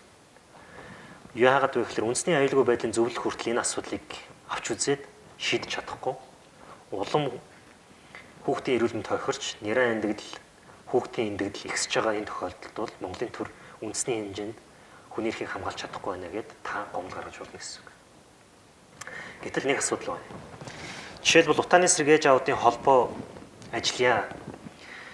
Захиргааны ерөнхий хуулийн дагуу төлөөлөл нэхэмжил гаргаад ажиллая гэхлээр яг шүүх тогтолцоон дээр ямар жишээ байна вэ гэхээр энэ байгууллага хамгийн наазах нь байгууллагын дүрмийн хүрээнд 3 жил тасралтгүй үйл ажиллагаа явуулсан байх ёстой гэдэг шаардлага тавьж байгаа. Гэтэл эн чинь өөрөө эргээд иргэний нийгмийн орон зайг хөнж байгаа нэг алхам гэж ойлгож үзэж болно. Шүүхтэр ачаалал бууруулах зорилгоор сарын өмнө гэрчлэгээ авсан төрийн бус байгууллага 13 жил үйл ажиллагаа явуулж байгаа төрийн бус байгууллагатай харилцахын хувьд бол 13 жил ажилласан байгууллага нь илүү амар байхыг үгүйс харахгүй. Гэхдээ тухайн асуудлыг илрэн гаргаж ирж байгаа тухайн асуудлын талаар дугарж байгаа гэдэг бол өөрөө үзэл бодлоо илэрхийлэх эрх чөлөөний илрэл. Төрийн бус байгууллага байгуулад төлөөлөл нэхэмжил гаргана гэдэг бол өөрөө үзэл бодлоо илэрхийлэх эрх чөлөөний илрэл. Тэр хэрэгжиж байгаагийн нэг тод жишээ. Гэтэл эрх чөлөөгөө эдлээд хандж хахад шүүх давхар хуульд заагаагүй босго гаргаж ирж байгаа гэдэг бол иргэний нийгмийн орон зайг хөнж ийна гэж харах бүрэн боломжтой. Тэгээд төлөөлөл нэхэмжил гарах бүрэн боломж байхгүй болсон. Одоогийн байдлаар бол та бидний эрхийг төлөөлөөд та бидний эрүүл аюулгүй орчинд амьдрах эрхийг хамгаалахын төлөө явж байгаа төрийн бус байгууллага, иргэний нийгмийн байгууллага бол байхгүй. Шүүхтэр. Яг судалгаа хийгээд юм нөлөөлөл хийгээ явж байгаа байгууллага бол байгаа. Гэхдээ шүүхтэр Монголын төр миний эрхийг хамгаалж чадахгүй байна гэд шүүхээр шийдвэр гаргуулах гээд ажиллаж байгаа байгууллага бол байхгүй гэж харж байгаа. За тэгээд манай хувьд бол яг үндсэндээ хувь хүн бол энэ гомдол гарах эрхээ бол баталгаатай эдлэх бүрэн боломжтой. Олон улсын гэрээгээр түүний нэмэлт протоколоор бол таны эрхийг баталгаажуулаад өгсөн. Гэхдээ иргэд хувь хүн гомдол гарах ёстой юм байна. Хувь хүн гомдол гарахын тулд үндэсний механизм ажиллуулах гэж үзэх ёстой юм байна. Үндэсний механизм нь ажиллахгүй бол би дараагийн алхам хийх ёстой юм байна гэдгийг харах боломжтой ч тэрийг хийсэн тохиол одоогээр алга. За хүний эрхийн зөвлөлийн хүрээнд аваад үзвэл төрийн бус байгууллагуудад бол нэг боломж байгаа нь зөвлөлт статус гэдэг байна. Зөвлөлт статусын хүрээнд юу яригддаг вэ гэхээр яг хүний эрхийн зөвлөлийн нэгдсэн хуралдаан дээр амар улам бичгээр мэдгэл хийх эсвэл яг хүний эрхийн зөвлөлийн хуралдаан зохион байгуулж хахад дэрэгдэн салбар хуралдаан зохион байгуулах боломж бол байгаад байна. Тэгэхдээ зөвлөлт статустай байгууллагад. За манай Монголд бол үндсэндээ нэг гарын 5 уранд багтахаар байгууллага байгаа. Яг хүний эрхийн зөвлөлд яг энэ дээр дурдсан чиглэлийг хэрэгжүүлсэн талаар мэдээлэл бол надад одоогор бол байхгүй. За өмнө яриад байгаа түрүүн Алтан гэрэл даргын ярианч дурдсан UPR буюу хүний эрхийн төлөв байдлын ээлжид нэгдсэн хилцүүлэгт бол бид нэр анхныхын хуралдаанаас ахуулаад энэ хилцүүлэгт оролцож байгаа. Иргэд төрийн бус байгууллагуудын зүгээс мэдээлэл тодорхой сэдвийн хүрээнд багцлж боловсруулад явуулж байгаа. Хүний эрхийн үндэсний байгууллагын зүгээс өөрийн бүр эрхийн хүрээнд холбогдох стандарт маягтын дагуу мэдээлэл явуулж байгаа. Монгол улсад үйл ажиллагаа явуулж байгаа нэгдсэн үндэсний байгууллагын төрөлцсөн агентлагууд ийшээ мэдээлэл явуулж байгаа. Мөн бидэрт байгаа өөр нэг том боломж юу юм бэ гэхээр энэ хүний эрхийн төлөв байдлын ээлжид нэгдсэн хилцүүлгийн өмнө тухайн хилцүүлэгт хүний эрхийн зөвлөлийн гишүүний хуваар оролцож дуурах санал хэлэх эрхтэй тухайн улсын элчин сайдын яамдтай хамтарч ажиллаад элчин сайдын яамдад мэдээлэл өгөөд элчин сайдын яамдаар дамжуулаад Монгол улсад суугаа элчин сайдын яамдаар дамжуулаад хүний эрхийн зөвлөлд тухайн улсын төлөөлөгчөөр зөвлөмж хэлүүлэх бүрэн боломжтой. За энийг ашиглаж исэн туршлага гэх юм бол хүний эрхийн үндэсний байгууллагын зүгээс болон зарим төрийн бус байгууллагын зүгээс манад сууж байгаа Турк, Франц зэрэг элчин сайдын яамдуудыг бол мэдээллээр хангаад манай Монгол улсад энэ эрхийн чиглэлээр хүний эрхийн төлөв байдлын ийм нөхцөл байдалд байна. Тийм учраас та өөрийн засгийн газрын төлөөллөөр дамжуулаад хүний эрхийн зөвлөлд ийм байр суурь, ийм зөвлөмж хэлж өгөөч гээд лоббидчихсэн, нөлөөлөл үзүүлчихсэн туршлага бол байна. За хүний эрхийн зөвлөлийн дэргэд бол зөвлөх статустай энэ зөвлөх хороо ажилладаг. Энэ зөвлөх хороонд бол иргэний нийгмийн байгууллагын зүгээс бол өөрсдийн дагна хариуцж байгаа чиглэлээр эсвэл зорилт бүлгийнхаа холбоотой асуудлаар мэдээлэл хүргүүлэх бүрэн боломжтой. За тэгээд иргэн өөрөө юм уу эсвэл бусдаар төлөөлүүлээд гомдол гаргаж болно. Цаашлах юм бол Монгол улсын хүүхэд ч гэсэн өөрөө юм уу эсвэл бусдаар төлөөлүүлээд гомдол гарах бүрэн боломжтой байна. Тэгэхээр энэ гомдолтой холбоотой журмын дагуу энэ зүйлд хандж болно. За тусгай журмыг та бүхэнд би хойд танилцуулъя. За өөр нэг талбарууд нь юу вэ нөхлөөр жил болгон зохион байгуулдаг хүний эрхийн зөвлөлийн дэргэдэх ийм тусгай форумуд, ажлын хэсгийн хурлууд байгаа. Тэгэхээр энэ жилийн 18 он зохион байгуулагдах хүний эрхийн зөвлөлийн хуралдааны хилцэх асуудлууд юу байгаа юм? Үүний дотор форумор ямар асуудал хилцэж байгаа гэдгийг бид нар хөндөж аваад дээд түвшний улс төрийн хүрээний нөлөөллийн үйл ажиллагаануудыг хийх бүрэн боломжтой. Цаашлах юм бол Нью-Йоркийн хүний эрхийн төв байран дээр очиод ч гэсэндээ бид нар нөлөөллийн ажлуудыг хийх бүрэн боломжтой байна.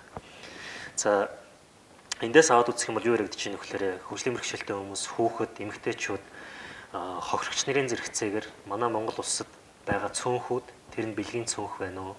Угсаатны цөөнх, хилний цөөнх, эсвэл нэг бол арьс үндсээр цөөнх болж байгаа хүмүүсээс сүүл хамаарад өөрсдийнхээ байр суурийг хилцэх асуудал руу оруулаад нөхцөл байдлаа мэдээлэл холцож болно. Мөн зөвлөлтөх статустай байгууллага байх юм бол тухайн байгууллагаараа дамжуулаад мэдээлэл хийж болж байгаа. За уугуул хүмүүсийн эрхийн асуудлын хүрээнд манай малчдыг төлөөлөөд иргэний нийгмийн байгууллага маань үүн дээр дуурж болно.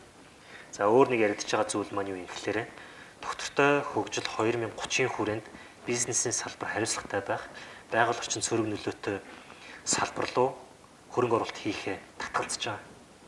Хамгийн ойрын жишээ гэх юм бол цэвэр эрчим хүч, цэвэр сэргээгдэх эрчим хүчний хүрээнд газрын тосны салбараас бол ерөн хөрөнгө оруулалтууд гарч эхэлж байна. Газрын тос хүчтэй одоогийн байдлаар дэлхийд нөлөөлөх үс байгаа ч гэсэндээ том санхүүгийн байгууллагууд газрын тосны салбараас гарч ийн. Хамгийн ойрын жишээ гэх юм бол Дэлхийн банк. Газрын тосны салбартай холбоотой хөрөнгө оруулалт зээл хийхээс татгалзна гэдэг байр суурь илэрхийлсэн байх жишээтэй. За зөвлөлтөх статусын хүрээнд бол манай Монголд бол үндсэндээ нэг 40 орчим байгууллага байна. За дэлхийд дээр бол яг 16-ны 9 сарын байдлаар бол нэг 4507 байгууллага байна. За нэрийн дурдах юм бол яг Монголын гэр бүлийн сайн сайхны нийгэмлэг бол яг энэ зөвлөлтөх статустай. Тэгвэл яг бэлгийн болон нөхөрч хүн эрх эрүүл мэндийн чиглэлээр тусгай зөвлөх мандаттай ийм төрлийн бас байгууллага байна. За ростер гэдэг мандаттай байгууллага байна. Энэ Азийн буддистуудын их тайвны баг хурал гэдэг байгууллага байгаа. Ростер гэдгийн цаана ямар статус ярьдаг юм бэ гэхээр шууд хүний эрхийн зөвлөлтөөр байр суурь илэрхийлэхгүй. Хүний эрхийн зөвлөлийн дарга юм уу эсвэл хүний эрхийн зөвлөлийн ажлын албанаас мэдээлэл хийгээч холбогдох асуудлыг хөндөж гаргаж ирээч гэх юм бол энэ ростер статусыг ашиглаж болж байгаа. Тэгэхээр Азийн буддистуудын баг хурал гэдэг бол үндсэндээ ямар нэгэн шашнаар ялгарлан гадуурхгүйгээр шашны эрх чөлөөг хөхүүлэн дэмжих чиглэлээр үйл ажиллагаа явуулдаг. Ялангуяа буддизмыг хөхүүлэн дэмжих чиглэлээр нэлээд 20 дугаар зууны дунд хасаас хойш үйл ажиллагаа явуулж байгаа байгууллага гэж харж болж байгаа юм. За тэгэхээр үндсэндээ бол манай төрийн бас байгууллагуудын зүгээс энэ юу харуулж байна вэ гэхээр зөвлөлтөх статустай байгууллага болох шаардлагатай. Хэрвээ байгууллагын хөгжил, байгууллагын стратеги гэж байдаг бол төрийн бас байгууллагууд нэгдсэн үндэсний байгууллагад зөвлөлтөх статустай болох нь тухайн байгууллагын чадхыг илэрхийлэх нэг том шалгуур гэж харж болж байгаа.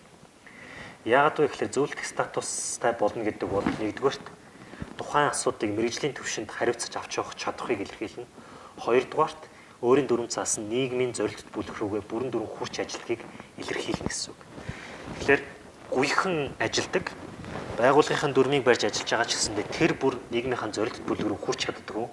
Тухайн хамт олныг идэвхжүүлдэг, мэдлжүүлдэг туршлага тэр бүр байхгүй байгаа манай төрийн бас байгууллагууд бол одоо нийгмийн бүлэг рүүгээ, зорилттой бүлэг рүүгээ тулж ажиллах, тэдний асуудлыг тэдний өмнөөс чанга дуурдаг, суур нотлоготой үндэслэгэд дуурдаг байх шаардлага бол үүний цан гарч ирж байгаа гэж харах боломжтой.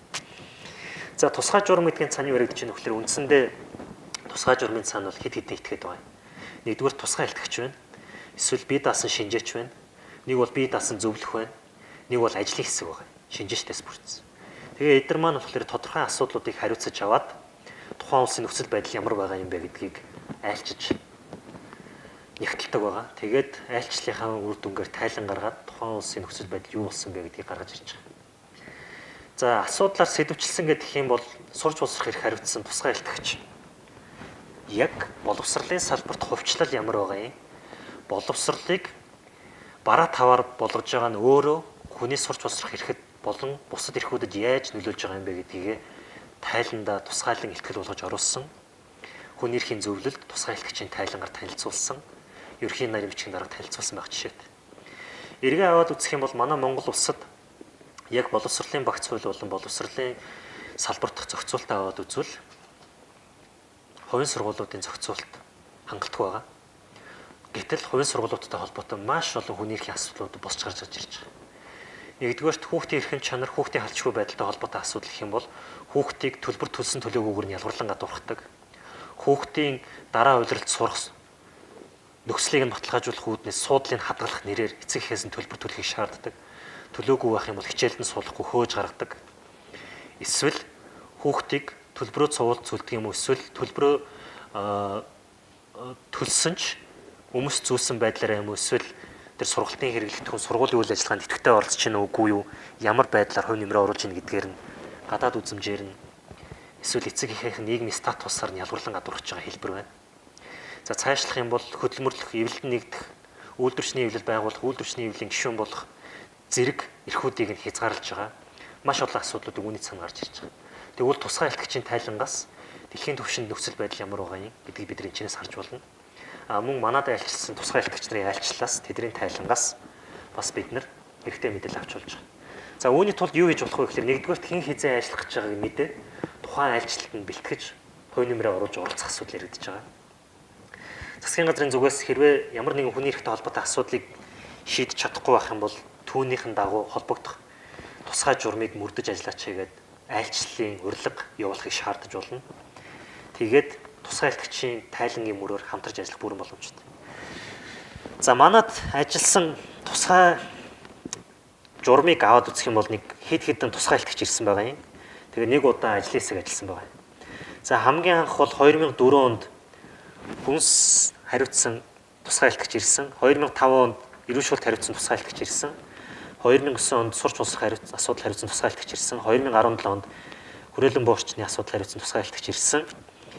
За энэ жил 4 сард ялангуяа 4 сарын 9-өөс 20-ны хооронд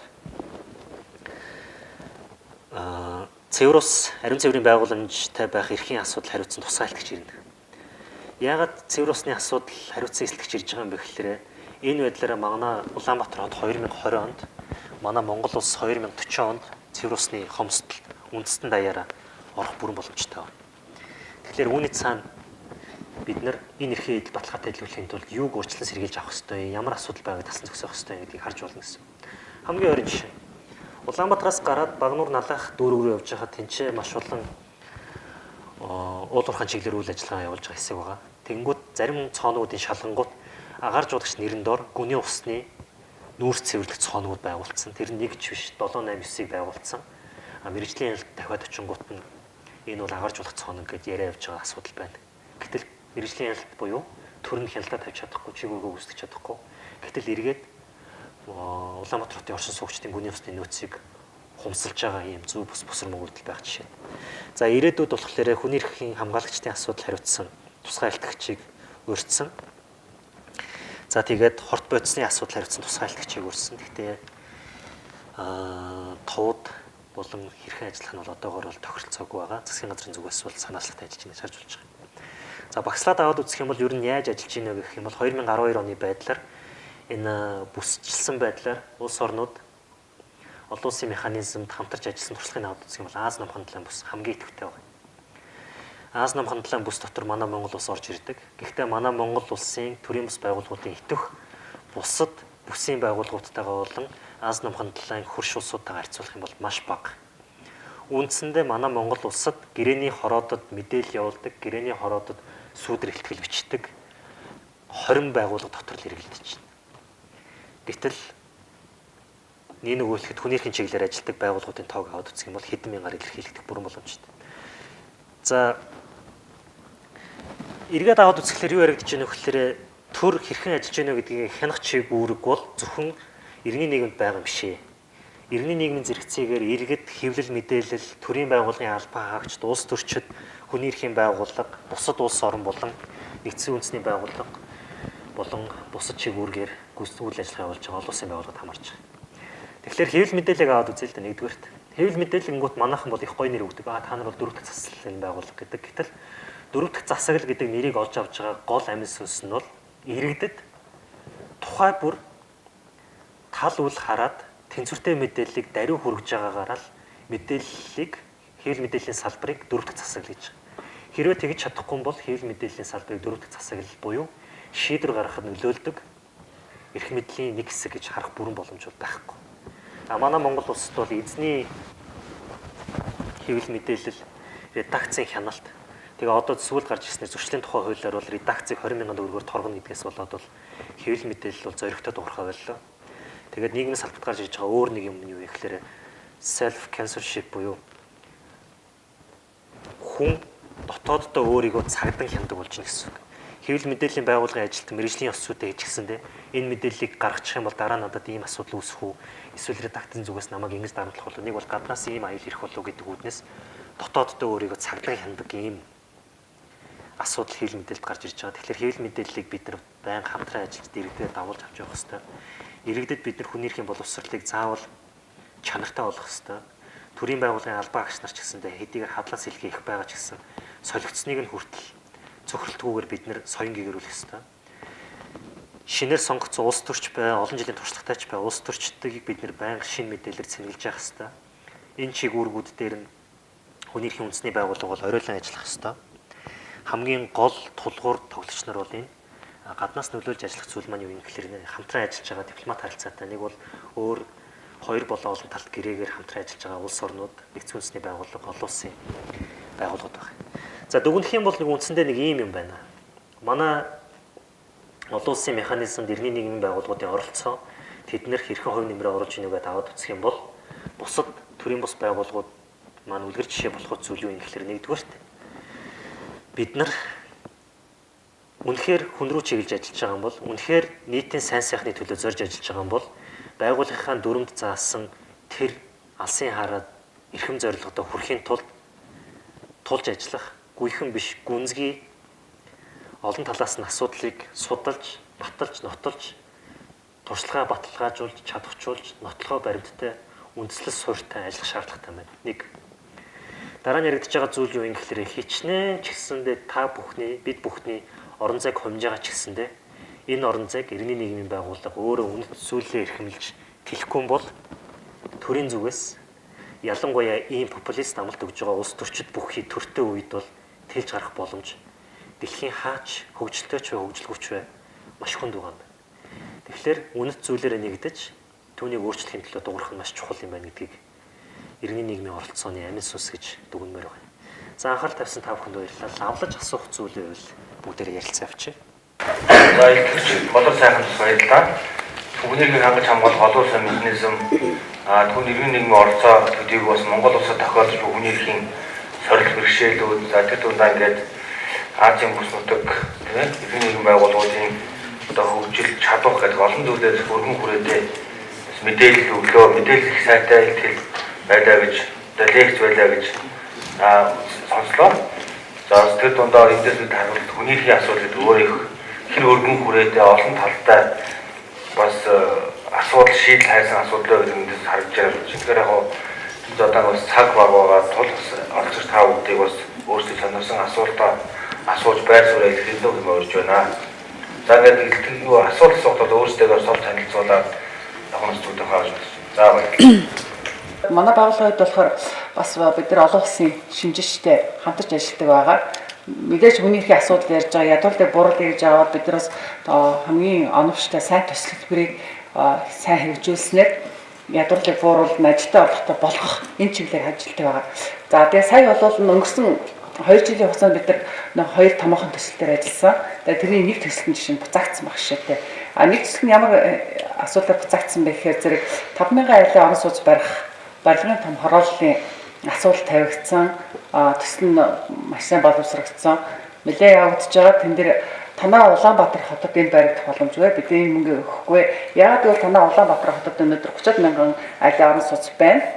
Нэгдүгээр тэр чинь борлуулалт байна. Хоёрдугаар танаа хот өнөөдөр усгүй болох гэж байгаа юм чинь бид нэмж 5,000 айлын орон сууц барихт чинь одоо хөрөнгө өгч тийм ээ энэ санхүүжилтийг өгөх боломж авахгүй. Энэ бол насар хүний эрхийн зөрчсөн үйл явдал болно гэд нөгөө улсууд манаас сонгуульд өгөөг байх шүү дээ. Хоёр дахь нэг төслийн үед болохоор зэрэг тухайн төслийг хэрэгжүүлэхэд танаа улс засгийн газар иргэний нэгэн байгууламж хэр оролцоотой ажилладаг юм бэ? Хүний эрхийг хэр хангадаг юм бэ гэсэн. За нойлон бол Европын холбооноос 5 хүн шинжирчин баг ирж ажилласан байгаа. Ирж ажилласан. Тэгээд магадгүй бид нар ч мдээгүй байсан. Би ч гэсэн мдээгүй байсан. Мдээгүй байхад ирсэн, уулзсан байсан. Тэр тухайн хүмүүс ирээ авсны дараа бид нар 4 сарын дараа тэр хүмүүс юу дүгнээд хэлээ явцсан юм бэ гэдгийг тайлан бид нар дээр ирсэн уулзсан. Тэн дээр юу гэсэн гэхээр ерөөсөө бид нар ингээд нөгөө нэгдэж ажиллах хэрэгтэй юм байна. Манай хүний эрх гэж яриад нөгөө тал талдаа бүгдээрээ нэг бахалт нэг төрөмсөө аваад тийм ээ иргэд хүний эрх гэж яриад байгаа боловч яг хүний эрх гэж яг хэнийг хэлэх юм бэ? Хэний төлөө яваад байгаа юм? Тухайн тэр хүмүүстэй юу ойлгуулах юм? Бид нар яг юу нэг хүний эрх гэж тэмцэх ёстой юм бэ гэдэг утганд байхгүй. Нөгөө хүмүүсийг ирсэн чинь манай яавныхан болохоор зэрэг засгийн газрын зүгээс болохоор бид нар ястаа ийм амар хууль баталсан, ийм сэрхий хууль баталсан.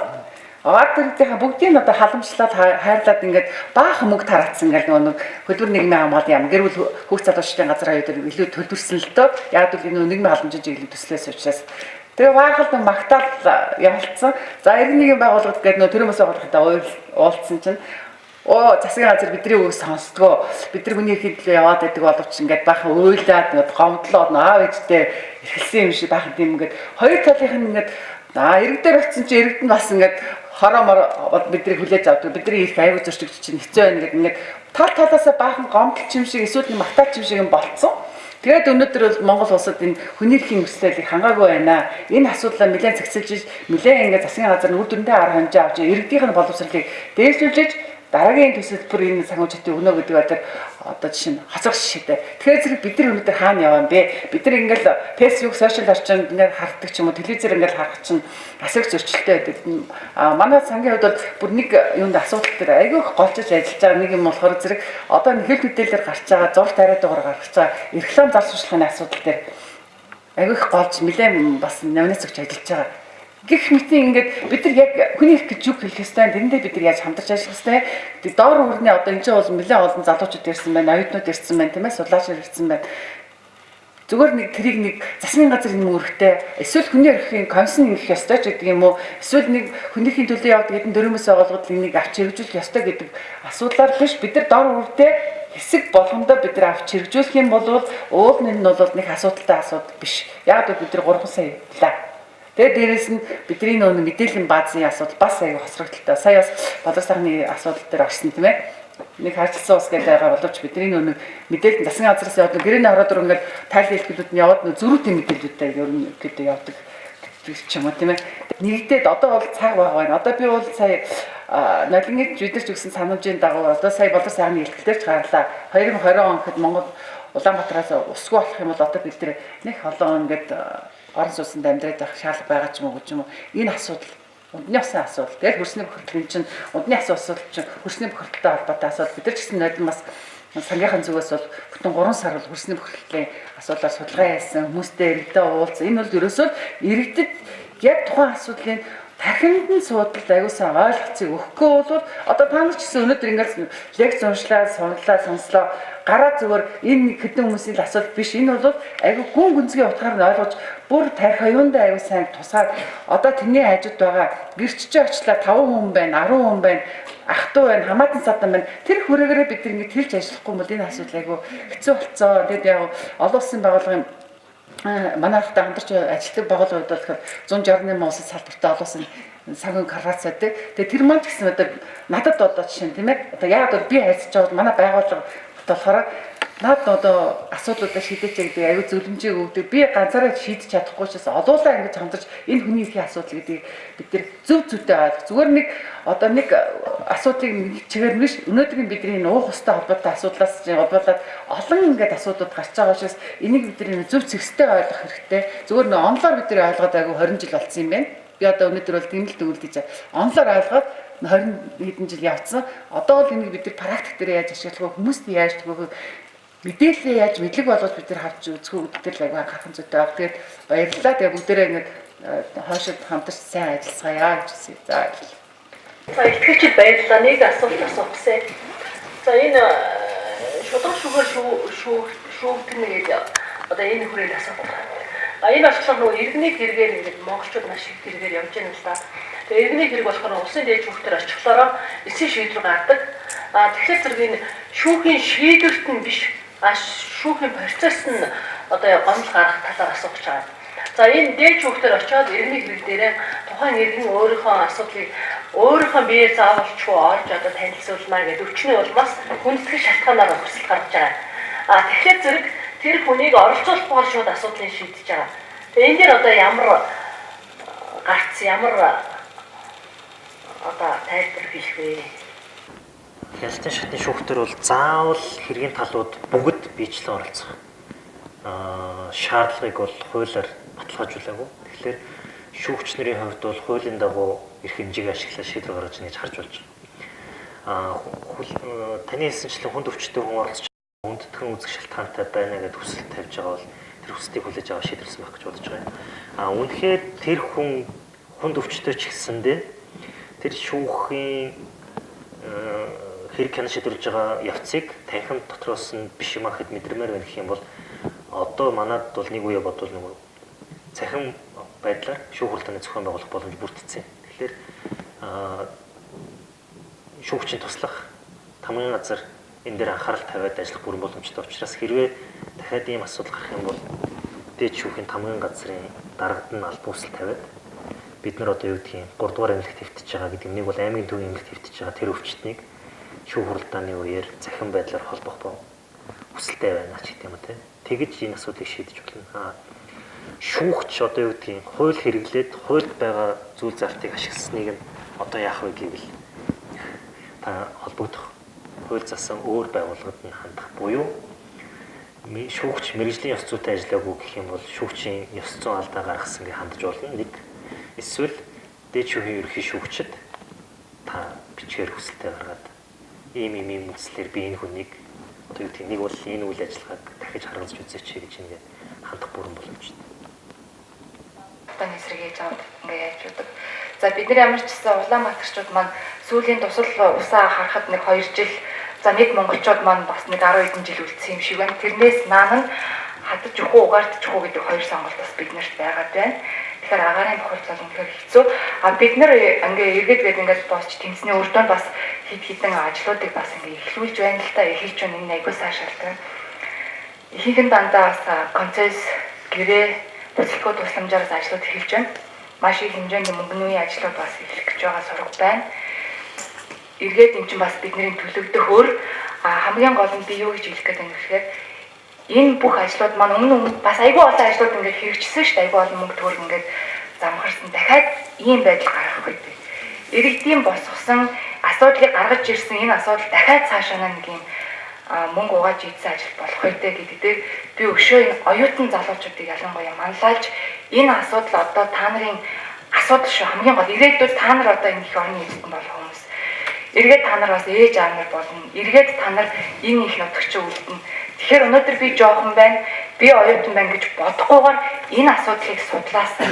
Эргээд энэ зарцуулагдж байгаа хөрөнгө мөнгөн дээр яг юу хийх юм бэ гэдэг дээр иргэн хүний хувьд хүн болгон бас энэ дээр хянж үзэж байгаасаа гэж хүсэж байна. Бид нар бол үүндээ чадах чинээгээр явж байна. Заримдаа бол бас хүчин үнэхээр мөксдөж байна. Тийм учраас энд би бас уриалах гэж ирсэн юм аа. Тийм за. Ямар ч сургуулийн багш байна. Тэгээд ерөнхийдөө хүмүүхийн үндэсний комисс гэдэг нь ерөнхийдөө хүний эрхийн чиглэлээр үйл ажиллагаа явуулж байгаа байгууллагуудаас жил болгон судалгаа шинжилгээний материалууд бүгд гаргаж байна. Ерөнхийдөө хүний эрх Монгол улсад маш өндөр түвшинд зөрчиж байгаа гэдэг бол хүн болгон гэж байна. За сайн дээр чинь утааны талаар ч юм уу, утааны байдлаар ч юм уу зөрчиж байгаа асуудал гараад байна. Тэгэхээр түрүүний нэлтгэл дээр бас гарсан юм байна. Бүс нутгийн тогтолцоо, бүс нутгийн механизм гэж үүдэг. Жишээлбэл нөгөө Европын хүний эрхийн шүүгч гэдэг юм уу. Яг Европын холбоонд Европ чигт байгаа улс орнуудад хүний эрх зөрчигдсөн тохиолдолд өөрөлдөл буруу шатны шүүгээс шийдвэр гарсан тохиолдолд тухайн этгээд Европын холбооны шүүхэд хандаад өөрийнхөө эрхийг хамгаалж чадчих байна л да. Азийн түвшинд ийм хүний эрхийн механизм байдаг, хүний эрхийн шүүх байдаг ч юм уу. Тэгэхээр яг хүний эрхийн чиглэлээр үйл ажиллагаа явуулж байгаа байгууллагуудаар одоо нэгдсэн үндэсний байгууллагч гэдэг юм уу, өөр олон улсын механизмд хандаад одоо бүс нутгийн механизм буюу бүс нутгийн шүүх байгууллагын санд манд дэвшүүлэх боломжтой болцоо хэр байдаг юм болоо. Тэртэлээр юу гэж боддог бол асуусан байна. Тэгээд яг энэ шүүх гэдэг байгууллагын цаана жоохон тийм императив хэв шинжтэй шийдвэр гаргадаг учраас энэ шийдвэрийг биелүүлэх магадлал өндөр байдаг. За тэгээд тэр бүсгүйтгэхийн механизмыг үйл ажиллагаа явуулаад сонирхолтой шийдвэр гаргасан. За энэний биелүүлж байгаа улс орнуудын жишээ маш их байгаа. Тэр Монгол улсд бол үнэхээр маш олон хэмжээний судалгаа, шинжилгээний материалууд гардаг боловч яг үүнийг хангах тал дээр ерөөсөө бэлэн бос байдаг ч юм уу. Чек хэлбэр, эсвэл цахим хэлбэр байдаг. Бид нар энэ асуудлыг одоо бэлэн болох хэрэгтэй, бэлэн мөнгө хэмжээний бэлэн мөнгө болох хэрэгтэй юм шиг юм. Ийм хүнийг санал болгоно тийм. За баярлалаа. Саяны хүний урайлган дээр эргээ харахаар нэг юм байгаа юм л та. Яагаад би авилга гавшиг гэдээ яриад байна вэ гэхээр зүгээр хамгийн ойрын жишээхэд иргэд хүмүүлийн журмаар хүмүүсийн хэрэгцээнд зориулаад хүүхдийн цэцэрлэгт агаар шүүгч, цэвэршүүлэгч худалдаж аваад өгж байгаа юм л та. Тэгээд нийслэлийн 30 цэцэрлэгт хандивын журмаар өгмөгц нөгөөх нь яаж ийм вэхээр заримдаа сургуулийн захирлын өрөөнд юм уу, заримдаа гэртний юм уу, нэг бол цэцэрлэгийн эрхлэгчийн өрөөнд нь очиж чаддаг. Тэгэхээр нөгөө төр үүргээ биелүүлэхгүй, хувь хүмүүс түүнд нь туслахгүй, хувь хүмүүс сайн сэтгэлээр, сайн дураараа сайхан сэтгэлээр урдуур нь тавьж ороод тахлаар төр үүргээсээ зайлсхийгээд юм бултдаг муу жишээ бол манад бол одоо сайхан тогтож байна л да. Тэрнийх нэг илэрлэл нь юу гэхээр хүнийхэн зөрчил гарч ирэмэгц. Энэ төрийн бас байгууллагууд нь яагаад ухрахгүй байна? Тэд нар хайчиж өгч асуудаг. Тэгэхээр төрийн бас байгууллага нь дуурахгүйгээс үл хамааран төр өөрөө үнийг хүн хянжсэн хянж байгаагүй заавал хийх ёстой юм л да. Тэгэхээр тэр хүүхдийн агаар жуулагчийг хувьдаа нааж ашиглаж байгаа бол өөрөө нэг авилгын илэрлэл гэж харж болж байгаа. Заавал мөнгөөр юм албан тушаалаар байх албаа. Таны асуултанд аваад үзэх юм бол юу гэж байна вэ гэхээр Аз номхон талын бүсийн хүрээнд бол хэд хэдэн санаачлага явсан ч ерөөсөө урагшлахгүй байгаа. Тэгээд ASEAN-аас гэдэг юм уу тодорхой хэмжээний санаачлага явсан ч гэсэндээ яг хуу ASEAN-ийнхаа бүтцэд дотор болохоор хүний эрхийн асуудлуудыг ярьдаг юм улс төрийн шинжтэй байгууллага бол байгаа юм. Гэхдээ таны хүсэж байгаачлан заавал биелүүлэх шинжтэй шийдвэр гаргадаг байгууллага бол байхгүй. Байгууллыг гээд санаачлага гаргаа явангууд хүлээн зөвшөөрөх нь аюултай. Хамгийн хүчтэй энэтхэг хятад нийлийг ингүүт тэр хоёрын хөхүүлэн дэмждэг хөрсөн дээр бид нар шүүх байгуулна гэж дэмжих ус байхгүй. Япон бол хүлээн зөвшөөрөхгүй хятадтай тийм. Тэгээд энэтхэг гэдэг юм бол Пакистан хүлээн зөвшөөрөхгүй. Тэгэхээр чинь нөгөө Европ бол ингээд соёлын нэгдмэл хөрс суурьтай байсан бол энэ Аз чинь нэг юм олон салаа соёлын хөрстэй л байгаа юм л да. Тэр нь нөлөөлдөг.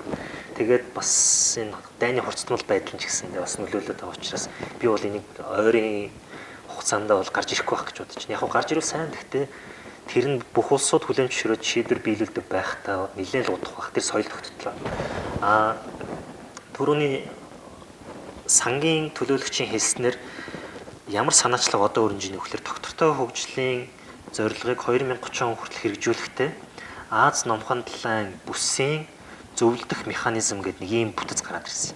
Товчлол нь APRCM гэдэг Asia Pacific Regional Consultative Mechanism гэдэг. Энэ дээр юу яригддаг вэ гэхээр төрийн бус байгууллагууд гишүүнээр илсээд өөрөөсөө судалдаг асуудлаа, мэрэгчлээ эсвэл зорилттой бүлгийг мэдээллийн сан болгож өгөөд өөрсдөө туршлагыг хуваалцаад тэгээд яг тухайн үндэсний хэмжээнд бид нар доктортой хөгжлийн зорилгыг хэрэгжүүлэхийн тулд аль хүний эрхийн чиглэлээр ажиллаж гин үү гэд тэрийг зөвлөдөг.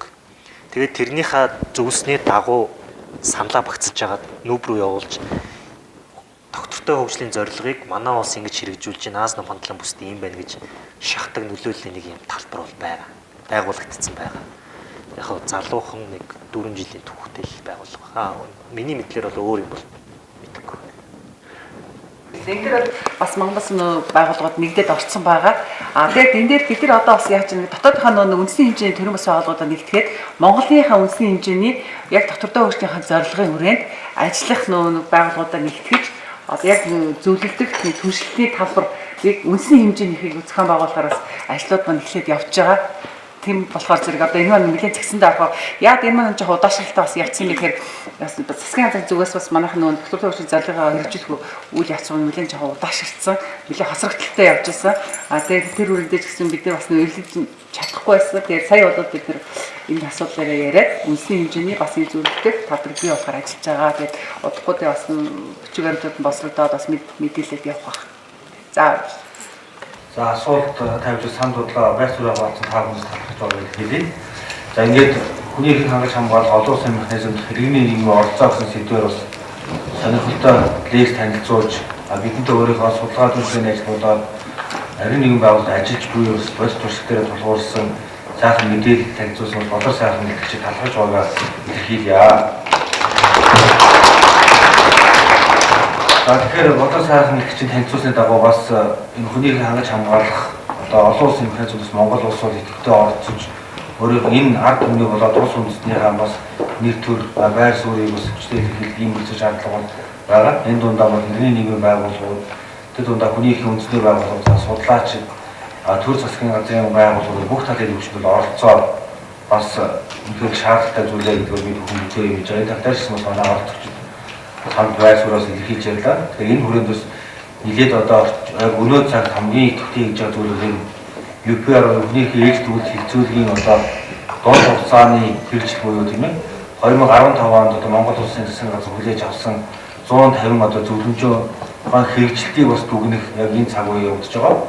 За энэ хүрээнд бол одоо хүний эрхийн үндэсний комисс энэ арийн нийгмийн байгууллагуудаа хамтраад одоо сая энэ 2018 оны 1-2 дугаар сард багтаагаад 21 аймагтаа яг UPR-ийн дунд хугацааны хэрэгжлийн тайлбарны талаар хэлцүүлэг хийгээд явж байна. Одоо бол арай өргөсөн байгийн хүссэн хэлбэрийн одоо бас хэлцүүлгүүдийг энэ аймаг орнуудад ингээд 3 сар багтаагаад бас хийж амжуулахаар гэж төлөвлөж явж байна. За энэ хотын үр дүн бол 2018 оны 5 сар гэхэд тийм ээ UPR-ийн одоо Монгол улсад UPR-аар өгсөн зөвлөмжүүдийн одоо хэрэгжилтийн дунд хугацааны төлөв байдал хэрэгжилтэй гэдгийг бас тайлбар танилцуулах ийм чухал цаг үе бас энэ жил бол явагдаж байгаа. Энэ байдлаас ингээд харахад бол иргэний нийгмийн байгууллагуудын судлаачдын одоо оролцоо байр суурь түн шийдэл гэхэд чухал зүйл байгаа гэж үзэж байгаа. Цаашдаа бол энэ зөвхөн энэ дунд хугацааны үнэлгээ гэлтгүүгээр цаашдаа бас энэ Монгол улс нэгдсэн улсын байгууллагын гишүүн орныгоо олон улсын гэрээг хөнөөс болоод бусад одоо хүний эрхийн олон улсын хэм хэмжээр хүлээж авсан үүрэг хариуцлагаас биелүүлэх хүний эрхийн хэрэгжилтэнд ахис гаргах тийм одоо хариуцлагатай үүрэг байж байгаа. Энэ тал руу бас эрхчийн ч одоо илэрхийлэх тусгацаад байгаа татварлаа хөгжлийн зорилт 2030 гээд дэлхийн дахны одоо бүрүүдээр тусгасан олон зорилтуудаас хангах их олон ажлууд бидний хүлээж авмаар энд эцэгтмж дүрж хэлэх гэсэн. За ингээд ялангуяа энд бас хүрэлцээрсэн та бүхэнд бас ер нь хүний эрхийн үндэсний комиссийн үйл шаардлагаас оролцох бас нээлттэй оршуулгыг хэлхийг хүсэж байгаа. Тэгээд одоо 2 сар тутамд энэ хүний эрхийн олон нийтийн лекцийг бол энэ тахинд ингээд зохион байгуулаад явж байгаа. Энэ оны анхны лекцүүд юм байна. Тэгээд цаашдаа бид бүхэн 5 лекцийг энэ тахинд зохион байгуулна. Тухайн бүрд нь зар мэдээлэл гаргаад явна. За мөн сар бүрийн одоо 3 дугаар 7 хоногийн пүрэв гарагийн өглөө 8 цагаас нийтийн нийгэм форум дээр бас хүний эрхийн тухай ярилцъя гэсэн өглөөний уулзалтыг зохион байгуулдаг. Бас сонирхсан хэм бүхэнд бол нээлттэй байгаа. За тэгэхээр бас энд бас ялангуяа оюутнууд, судлаачид одоо багш нар та бүхэн хүрэлцэн гэж бас нээлттэй байгаа гэдгээс нь хэлхийг хүсье. За ингээд одоо хичээг маань олон нийтийн төлөв сүлээгээд байгаа тул лекц танилцуулга бүгдээрээ дуусгаад илтгэгчтэй бас ажлын өндөр амжилт хүсэж байгаа гэж хэлье.